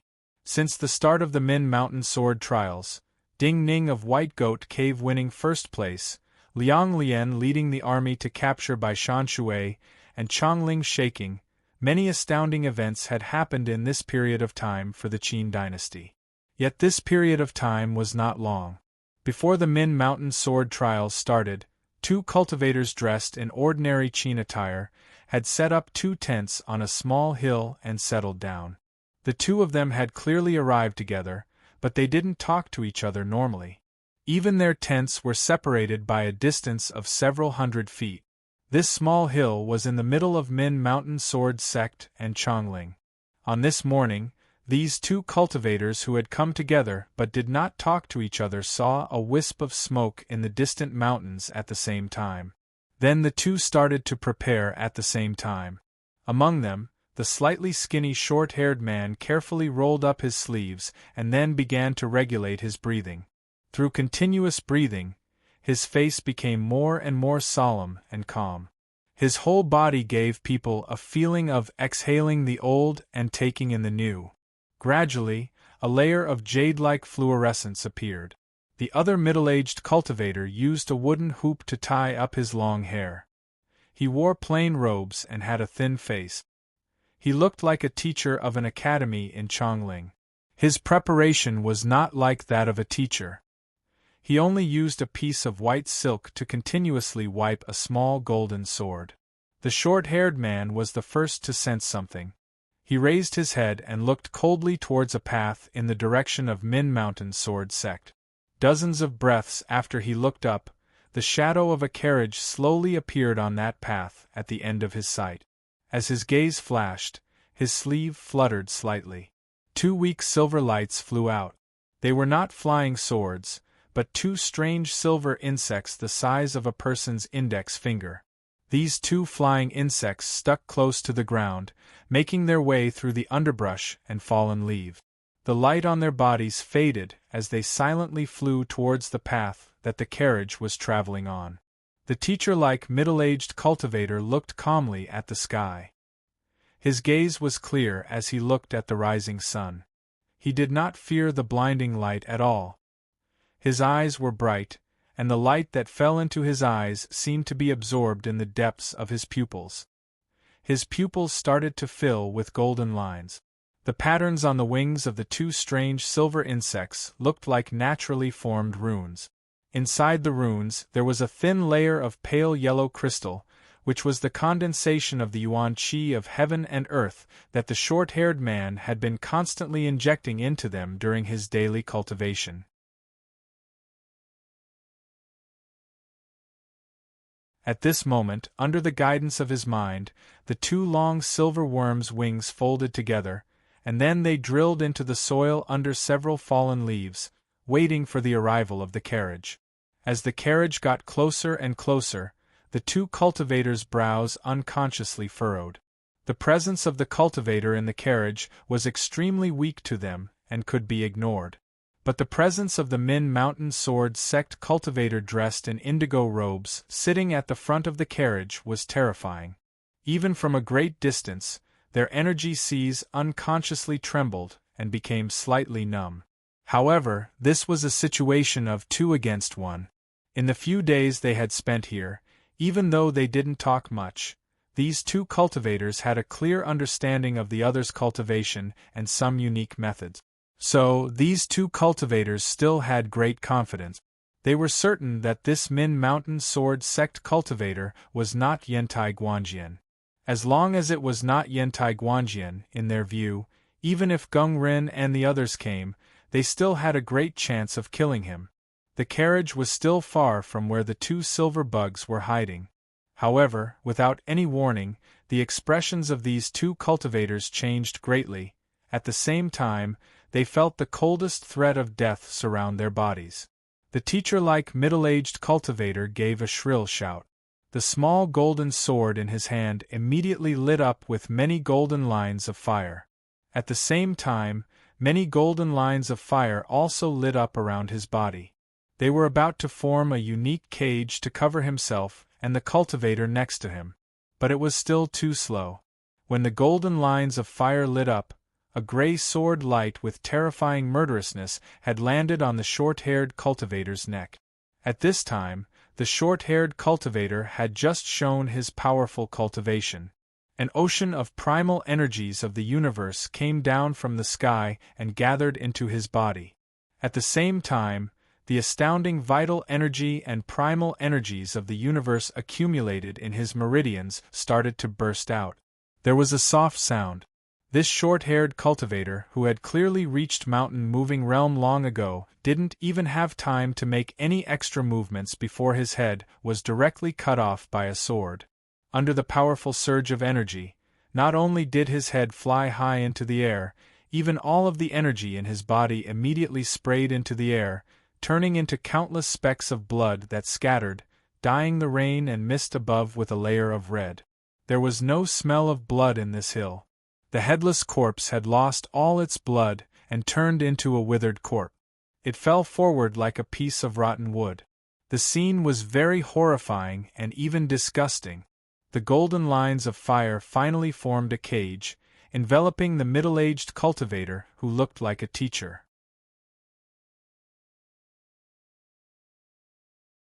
But even under the illumination of the golden flames, the teacher's face was still extremely pale. "Cultivator of Nanyue?"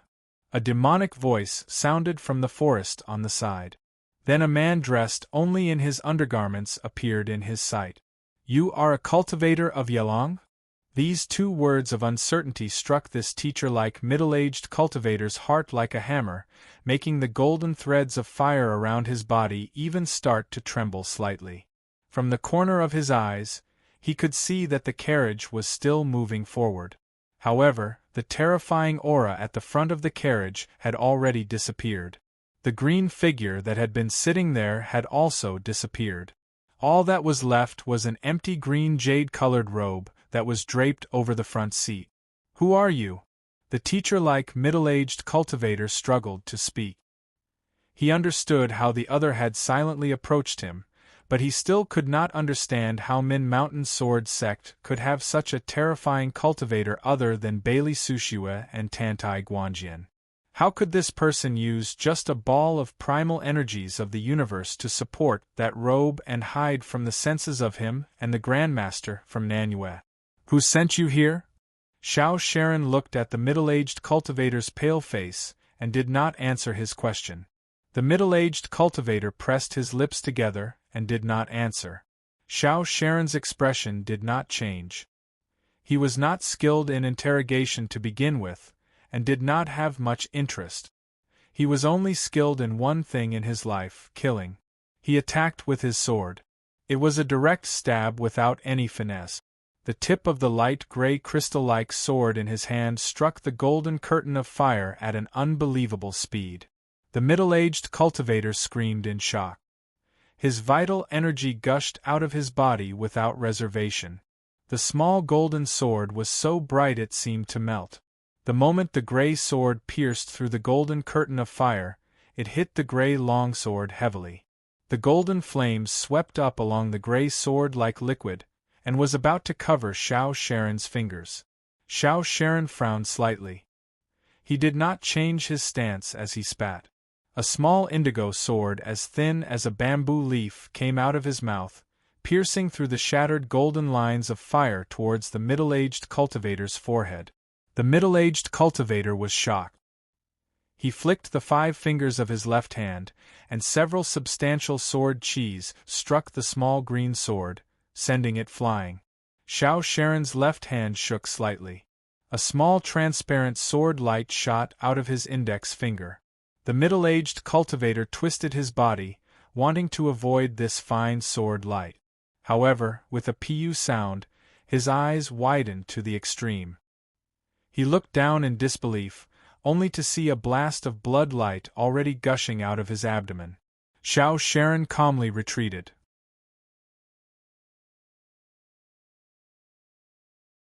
The golden flames burned a layer of his skin, but could not go any further. The middle-aged cultivator with his energy penetrated knelt on the ground in dismay. Looking at the tip of Xiao Sharon's foot, he realized that the blade had come from under Xiao Sharon's foot. This middle-aged cultivator was filled with disbelief and absurdity. How could such a powerful cultivator use so many little tricks? How could he have so many little tricks? Xiao Sharon had no interest in the middle-aged cultivator's thoughts.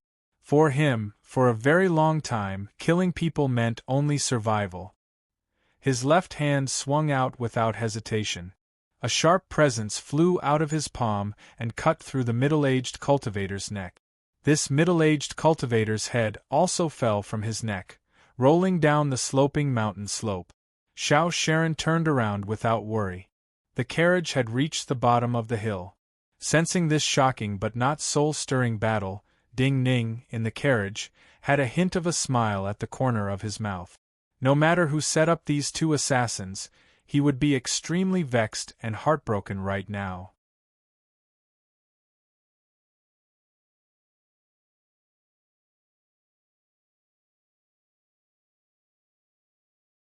Chapter 334.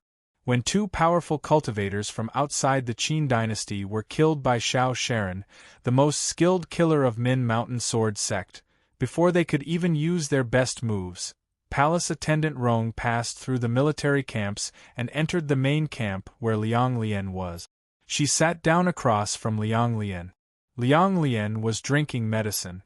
The medicine in the bowl was as thick as ink and looked extremely bitter. Ordinary people would want to drink it all and then use a spoon of white sugar to seal their mouth. But he was expressionless and sipped slowly like he was drinking tea.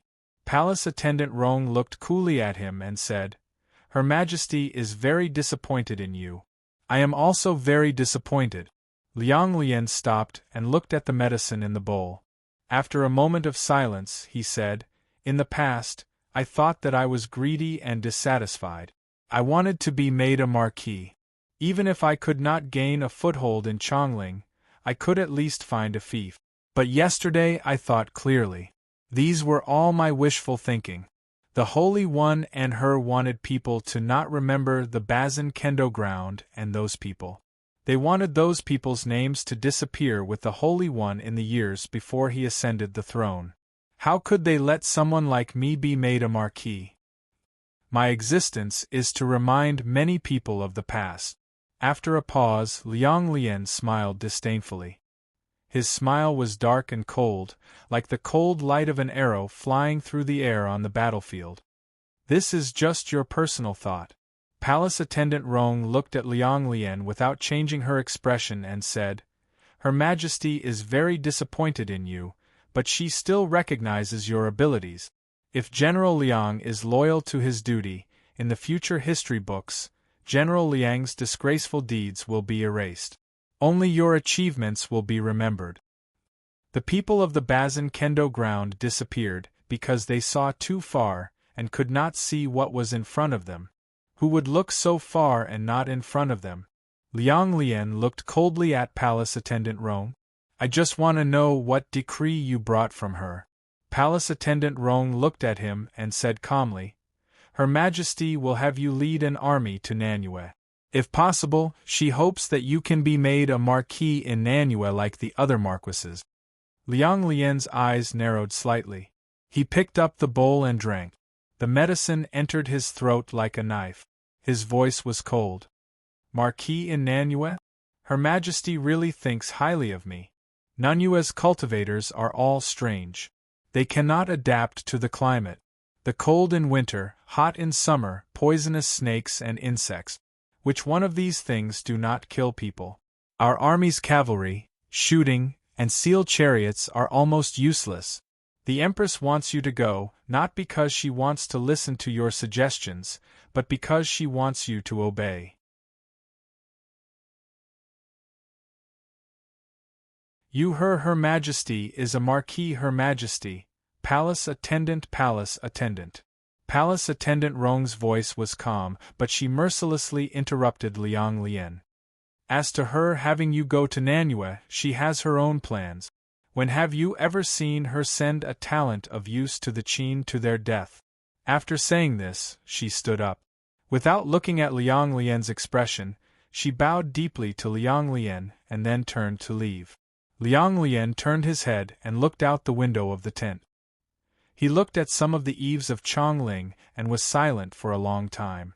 For many years in the past, all he wanted to do was to climb up the social ladder. He did not want to be a dog that had a leash around its neck. However, after many years, when he thought about it now, he realized that when he followed those people, when his status was low, he did not seem like a dog. The carriage in the middle of summer was hot and stuffy. After the battles against the Han, Zhao, and Wei dynasties, and the bloody storms of the years before Yuanwu's ascension, not just in Chongling and the Qin dynasty, but even in the world, there were very few Realm 7s who could fight against dozens of Realm 7s on the Bazin Kendo ground. There were not many powerful experts, and the one driving for him was an expert of this level. So Ding Ning lifted the curtains and allowed the wind to flow in through the two windows. The windows were open and the air flowed. The people on the road could see the people sitting in the carriage. Just as they entered the streets of Chongling, a middle-aged man in silk robes came up to greet them. He bowed from a distance and said respectfully, Mr. Taishu has asked me to deliver a message. The carriage paused slightly. Xiao Sharon did not sense any danger, so he did not show any murderous intent. My people, Ding Ning said softly to his back. Xiao Sharon was silent. He nodded slightly and drove the carriage to the side of the middle-aged man who was delivering the message for Wang Taishu. The middle-aged man handed the letter in his hand through the window. Then he took 2 steps back and waited respectfully. Ding Ning opened the letter. When his gaze landed on the paper, his body suddenly froze.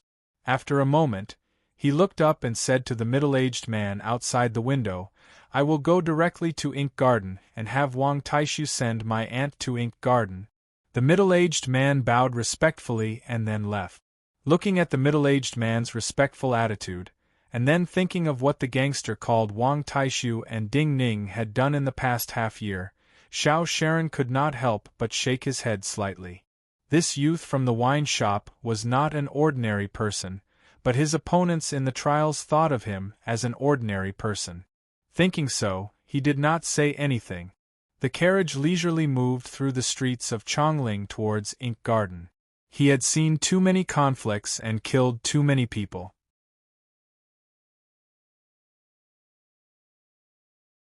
Xiao Sharon was just following Bailey Sushue's orders to protect Ding Ning and kill all those who wanted to kill Ding Ning. He had no interest in participating in the schemes of any faction in Chongling. When the carriage stopped in front of Ink Garden, he said, I will wait here, do not mind me. These were the words Ding Ning liked to hear the most. He struggled out of the carriage, and bowed in thanks to this cultivator, who had killed his entire life, and did not seem to know what to do other than kill. The high walls of Ink Garden had been open long ago, and many shops had been built along the street. Seeing Ding Ning walk out of the carriage, many of the neighbors who were busy with their work in the shops shouted excitedly and surrounded him. Ding Ning had won first place in the Min Mountain Sword Trials to fulfill his promise to Shui Wangshu and win glory for White Goat Cave. Yet the Qin dynasty was founded on martial arts and the sword. For these neighbors who had moved from Falling Parasol, this was naturally a great honor. Their way of expressing their love and respect for Ding Ning was simple and direct. The noodle shop owner who was most familiar with Ding Ning shouted the loudest. "Ding Ning, you old fogey, next time you come to my shop to eat noodles, I will not charge you."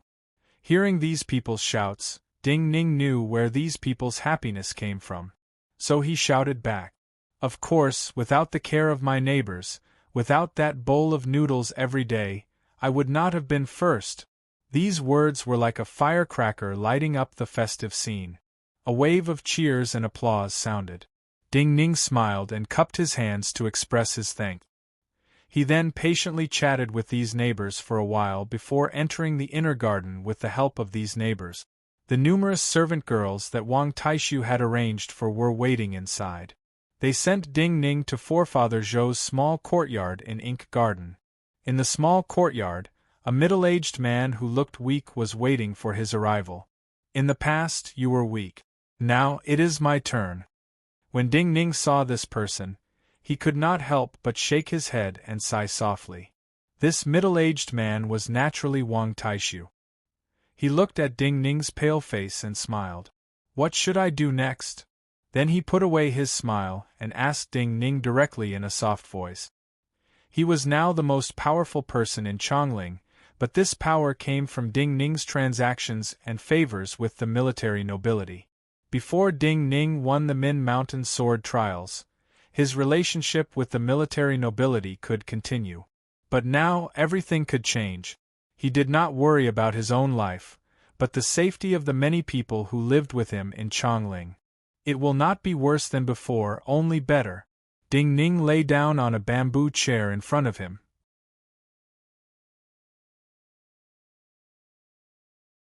Then he looked at this worried Chongling hero and said seriously, "Jing Xiu personally wrote a letter to my senior sect brother for him to leave my side. She is the person who knows how to weigh and trade. So she will throw out many conditions that are compensation to me. In the past, you and I were rootless duckweeds, but now it is different. Our backing is Min Mountain Sword Sect." Ding Ning paused and then looked at Wang Taishu. He said, "Since she cannot stop me from winning the Min Mountain Sword Sect, what she needs to do next is to bribe. Using a useful person is always more useful to her than destroying a person." Wang Taishu frowned slightly. He thought carefully about these words and said, "Then we only need to wait? Wait for her arrangements, and Min Mountain Sword Sect's arrangements. Strictly speaking, you and I belong to Min Mountain Sword Sect," Ding Ning said calmly, "but you must first help me find where my senior sect brother went." Wang Taishu nodded. "Your letter says that while Bai Shanshui escaped, one of her companions may have entered the great floating water prison?" Ding Ning asked. Wang Taishu could not understand why Ding Ning would deliberately mention this matter. But he still nodded and said, "Yes. The people of the Astrology Bureau have occasionally gone to Falling Parasol these days." "Why?" Ding Ning asked. Wang Taishu did not answer. He could hear that Ding Ning was talking to himself. Also, this was not his problem, but Ding Ning's.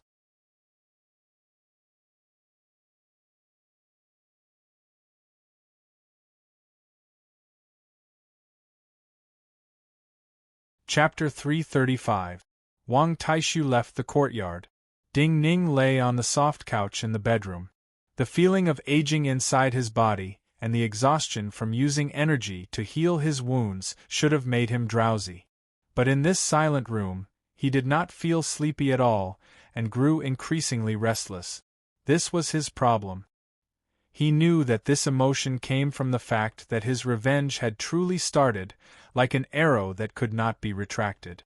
This emotion also came from the fact that he was waiting for Zhang Sun Qianxue. After cultivating quietly in the alleys of Chongling and waiting for his revenge for so many years, Zhang Sun Qianxue was used to only cultivating, used to him thinking about other things. He was also used to Zhang Sun Qianxue waiting for him in the wine shop in Falling Parasol. Her coldness seemed to be the source of his calmness and calmness in these years. With a habit there would be a weakness. He was restless and could not remain calm. It was easier for him to think of more things. He thought of those people who had died a long time ago, and Shui Wangxiu who had just died. In this cold room, Ding Ning felt more and more lonely. Yet the sorrow and anger in his chest burned like wildfire. The sound of cold and familiar footsteps rang out and entered his ears. "Who is that person from Min Mountain's sword sect outside?"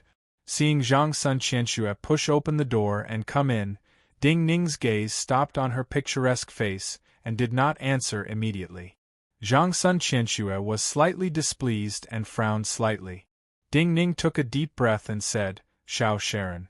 I remember mentioning to you that he is a disciple the old sect master of Min Mountain sword sect picked up and brought back to the mountain. He is best at killing. If it was a true battle to the death, of all the people of Min Mountain sword sect, other than Bailey Sushua, I fear even Yantai Guanjian would die at his hands." Zhang Sun Qianxue frowned and thought back for a moment. She said in a cold voice, "Why do I not remember you mentioning Xiao Sharon to me?" Ding Ning felt a chill run down his spine. He realized that there was indeed a big problem with his condition today. He had unintentionally said a very serious wrong thing. But today, Zhang Sun Qianxue was slightly irritated. She did not think too much and did not dwell on this problem. Her expression grew colder and she said, "Bai Shanshui came to Falling Parasol to find me that night?" Ding Ning's body grew colder. He struggled to lift his head and looked at Zhang Sun Qianxue. He said, "Wang Taishu told me that the people of the Astrology Bureau have frequently appeared around Falling Parasol these days. I did not understand the reason before, but now that I think about it, it must be because Bai Shanshui passed by Falling Parasol that night. Other than me, there does not seem to be anyone worthy of Bai Shanshui's attention, so the Astrology Bureau will investigate what connection Bai Shanshui has to us."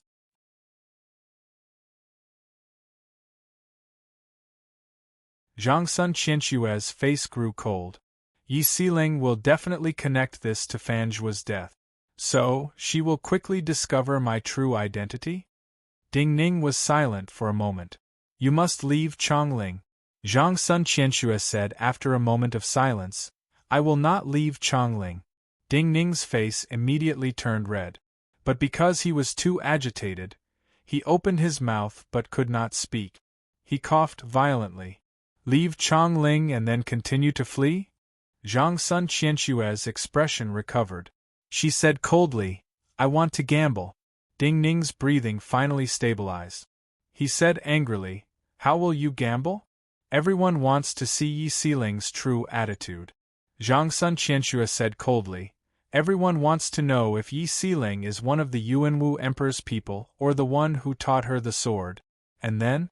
If she is one of the Yuanwu Emperor's people, will you wait to be killed by the army like Bai Shanshui? Not everyone has the same luck as Bai Shanshui. Not everyone has such an expert swordsman to die for her." Ding Ning was so angry that he almost roared. "This is my matter. If you feel there is no hope, you can leave Chongling yourself."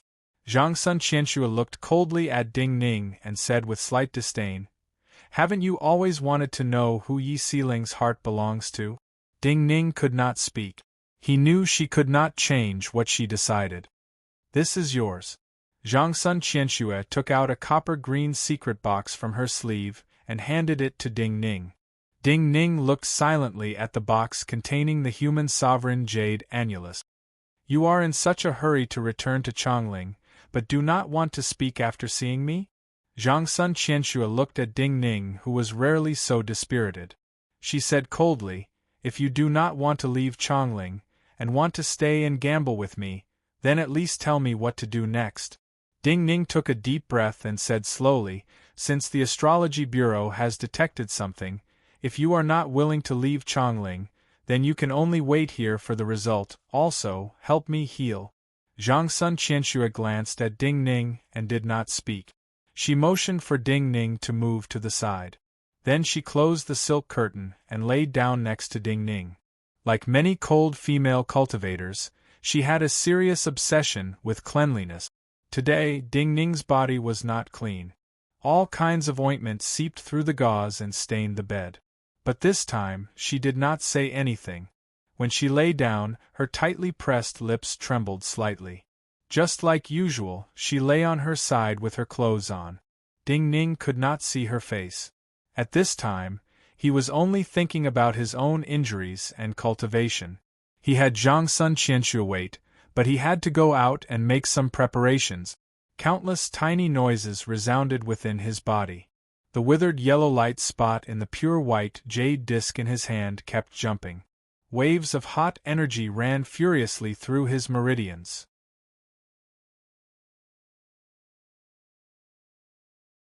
The heat caused his meridians to feel as though they were about to burn.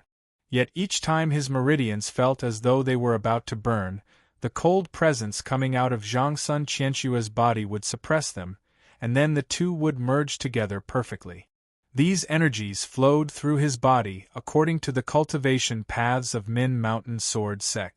The damaged parts of his body were like dry land receiving rain, and were repaired at a speed ordinary cultivators could not imagine. The first step of his revenge had been from entering Min Mountain Sword Sect, because the vital energy cultivation method of Min Mountain Sword Sect and the 9-Death Silkworm he cultivated complemented each other. Adding on the human sovereign Jade Annulus and Zhang Sun Qianxue's dual cultivation, his healing and cultivation speed reached an unprecedented and unimaginable speed. Even he did not know that under the influence of his presence, the last flower remnant sword by his side lit up as though it sensed an old friend. Small and beautiful white flowers bloomed on the blade. Thunder roared in the sky and fell with a muffled rumble.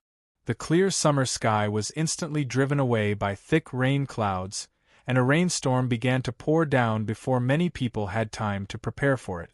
Water fell like a curtain under the eaves. Yi Siling sat barefooted on a low bamboo chair, hugging her knees like an innocent young girl. She looked at the dark sky, at the lightning and thunder inside, and in the direction of Ink Garden. Zhang Sun Qianxue's coldness only lingered a few feet around her. Even Xiao Sharon in a carriage outside the gates of Ink Garden could not sense it. Yet she seemed to sense the coldness coming from deep within Ink Garden. Her face was strangely flushed, but her body trembled like she was cold. No one knew what she was truly thinking. In these years, even Chief Inspector Chen, who was closest to her, and the old servant who always followed her, could not understand what she was truly thinking. She was living a glorious and difficult life in Chongling. During the torrential rain last year, she had been ordered to come back from overseas. The people of the Zhao Sword Furnace who had never entered Chongling had really entered Chongling. She felt that the unchanging Chongling with its white walls and black tiles had started to undergo an indescribable change. Now, it proved that her premonition was correct. The change had started in the torrential rain last year. What kind of change would occur in this year's torrential rain? The heavy gates of the courtyard in front of her were slowly pushed open from the outside. Yi Siling suddenly looked up. A bright light appeared in the curtain of rain ahead. The falling raindrops suddenly paused, as though they were going to fly horizontally towards the person who had pushed open the door.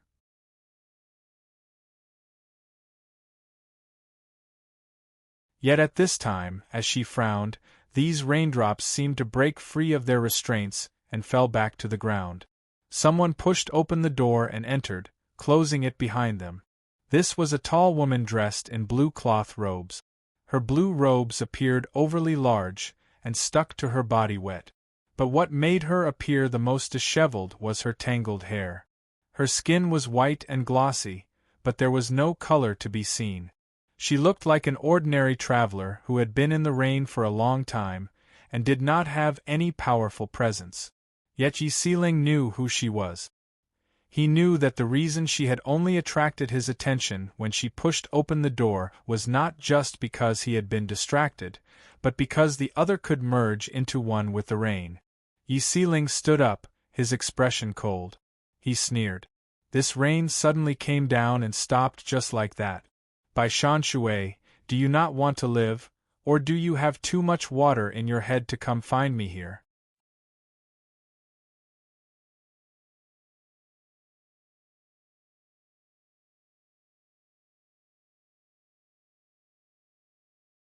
Chapter 336. The tall woman in the rain was naturally Bai Shanshui. Seeing the cold murderousness in Yi Seeling's eyes, she just passed through the courtyard and walked towards Yi Seeling under the eaves. She said, "What dare or not dare? I cannot even take one blow from you right now. What does it matter if the rain stops?" Yi Seeling looked expressionlessly at Bai Shanshui. Before he spoke, Bai Shanshui said tiredly, "Give me a bowl of noodles, and best if you give me some medicine to replenish energy." Yi Seeling frowned slightly and said, "You think I will help you?" Bai Shanshui had passed through the curtain of rain and walked in front of her. She did not stop and walked under the eaves next to her. She said quietly, "You will help me?" Yi Seeling sneered. "I, the bureau chief of the Qin dynasty, will help a great rebel like you?" Bai Shanshui's face was extremely pale. But when she heard her words, she laughed, and a faint blush appeared. "You are not just his disciple, but like Zhangsun Qianxue, you are in love with him." Yi Seeling's eyes suddenly narrowed. He said coldly, "Bai Shanshui, you really think I will not kill you? If I wanted to kill you, I would have done so long ago." Bai Shanshui's unusual blush spread. She looked mockingly at Yi Seeling and said, "It seems that in your mind, he is more important than Yuanwu." Yi Seeling took a deep breath as though he was about to explode. Then he suddenly calmed down. After a moment of silence, he said coldly, "How can Yuanwu compare to him? How can he be more important than him? It seems that I guessed correctly, or rather, I won the bet." Bai Shanshui walked straight towards the room behind Yi Seeling. Her tired face once again flowed with pride and arrogance. Seeing Bai Shanshui walk into the room and start to undress and change into clean clothes, Yi Seeling did not speak and then walked to the kitchen to boil water. Yi Seeling's clothes were a bit tight for Bai Shanshui's figure. Bai Shanshui struggled a few times and found it very uncomfortable. She took off all her clothes and put on a black official robe of the astrology bureau. "Fortunately, I am a woman." Yi Seeling finished cooking the noodles and placed them on the table in the room. He looked at Bai Shanshui's long white legs as she walked and said coldly, "Pity that I did not think of myself as a woman before." Bai Shanshui smiled and started to eat the noodles. After just one bite, he praised sincerely, "Bureau Chief Yi is good at using the sword and cooking noodles." Yi Seeling glanced at her and did not speak. Bai Shanshui finished the noodles in a few mouthfuls without any ladylike demeanor. She drank the soup and casually wiped the corners of her mouth with her sleeve. Looking at the torrential rain outside, she said emotionally, "I am probably the first person to eat the noodles that Bureau Chief Yi personally made?" Yi Seeling sat down on the chair next to her.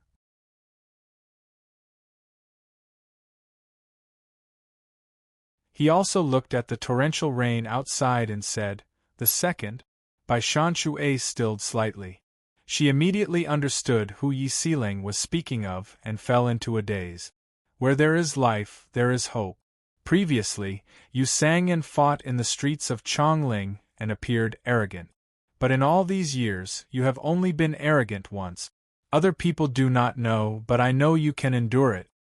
Yi Seeling did not look at her and said slowly, "With your personality, since you escaped, even if you want to enter the city again, you will not gamble so viciously and put your life in my hands."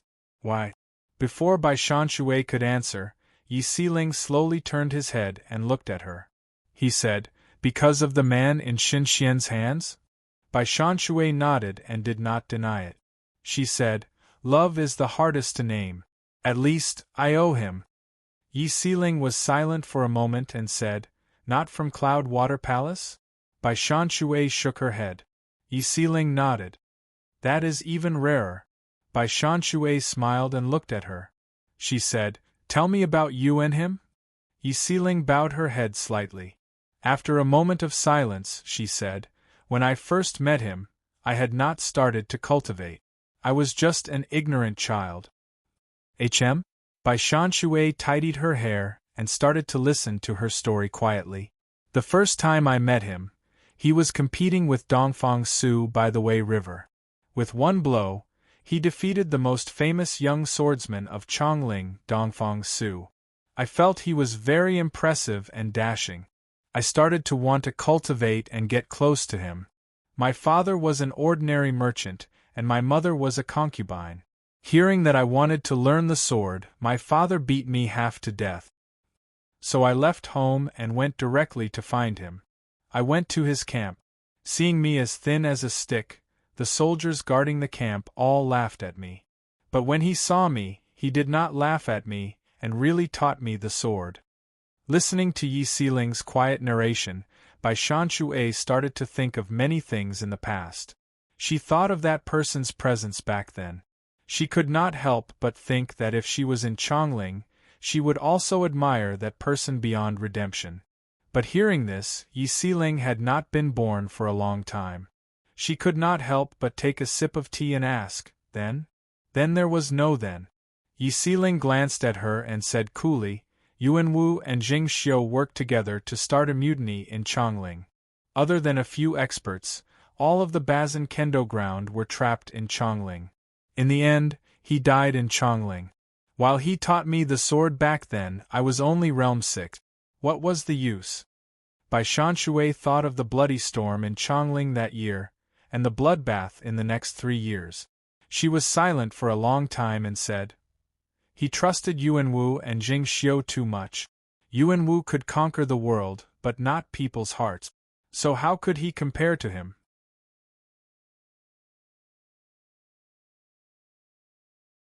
As to what happened between him and me, it was so ordinary.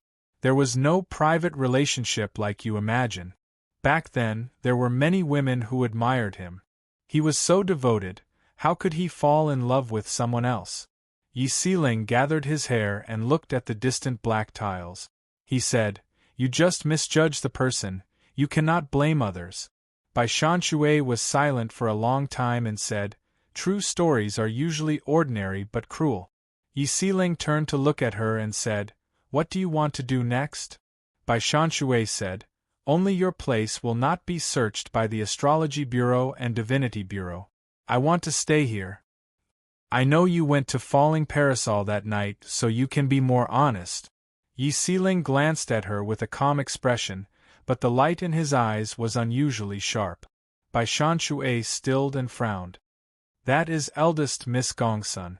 She took a deep breath, looked up at Yi Sealing and said, "The one with Ding Ning is not Zhongsun Qianxue, but the eldest miss of the Gongsun family." Yi Sealing's body suddenly froze. The blood drained from his face and his hands unconsciously trembled. "You should not have done this," Consort Zhao said slowly and with a hint of coldness. In front of her was Li Lingjun, whose face was unusually pale and whose hands were trembling like Yi Sealing's. She and Li Lingjun were standing in the grandest room of the Chu Palace. The ground around them was covered in the pieces of cultivator corpses, and the hanging curtains were covered in blood and flesh. Dozens of internal attendants were silently cleaning. She looked at the curved orange longsword stabbed into the ground next to Li Lingjun and said, "I do not understand what grievances you have with that youth from the wine shop in Chongling. I only know that he is far from you. I only know that if you had not insisted on using so much power to assassinate him, these people would not have been so angry at you. Maybe this assassination would not have happened, and General Jean would not have died here." Li Lingjuan's lips trembled and slowly opened. "Do not use the excuse of intuition and fate on me. This is only related to emotions and mood. Consort Zhao did not wait for him to speak and said, I only hope that you understand that there are many people who do not approve of you and me. The decision you make must be for the Chu, and not for your personal feelings. Otherwise, not just you, but even I may be killed. I know, Li Lingjun said after a moment of bowing his head. In reality, he could not understand why he had to kill Ding Ning. This was like an obsession that could not be explained by common sense. It was like a poisonous snake in his heart. While it was always in the corner, it always made him feel uneasy and inexplicably threatened. Consort Zhao did not say anything else. The bloody scene was quickly cleaned up, and it was as clean as before.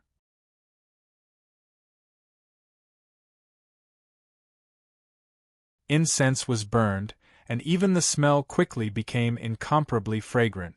Consort Zhao walked towards Li Lingjun. Her clothing slowly slid down, revealing her perfect body. Her hand landed on Li Lingjun's cold chest, and quickly caused his chest to burn. Her movements were seductive, but her eyes were clear. Both she and Li Lingjun did not have such desires physically, but this seemed to be a sacred ritual that could connect her and Li Lingjun together, and always be on the same side. You're tuning in to the Phoenix Nights YouTube channel. Don't forget to subscribe and join us on this journey to catch the most captivating stories.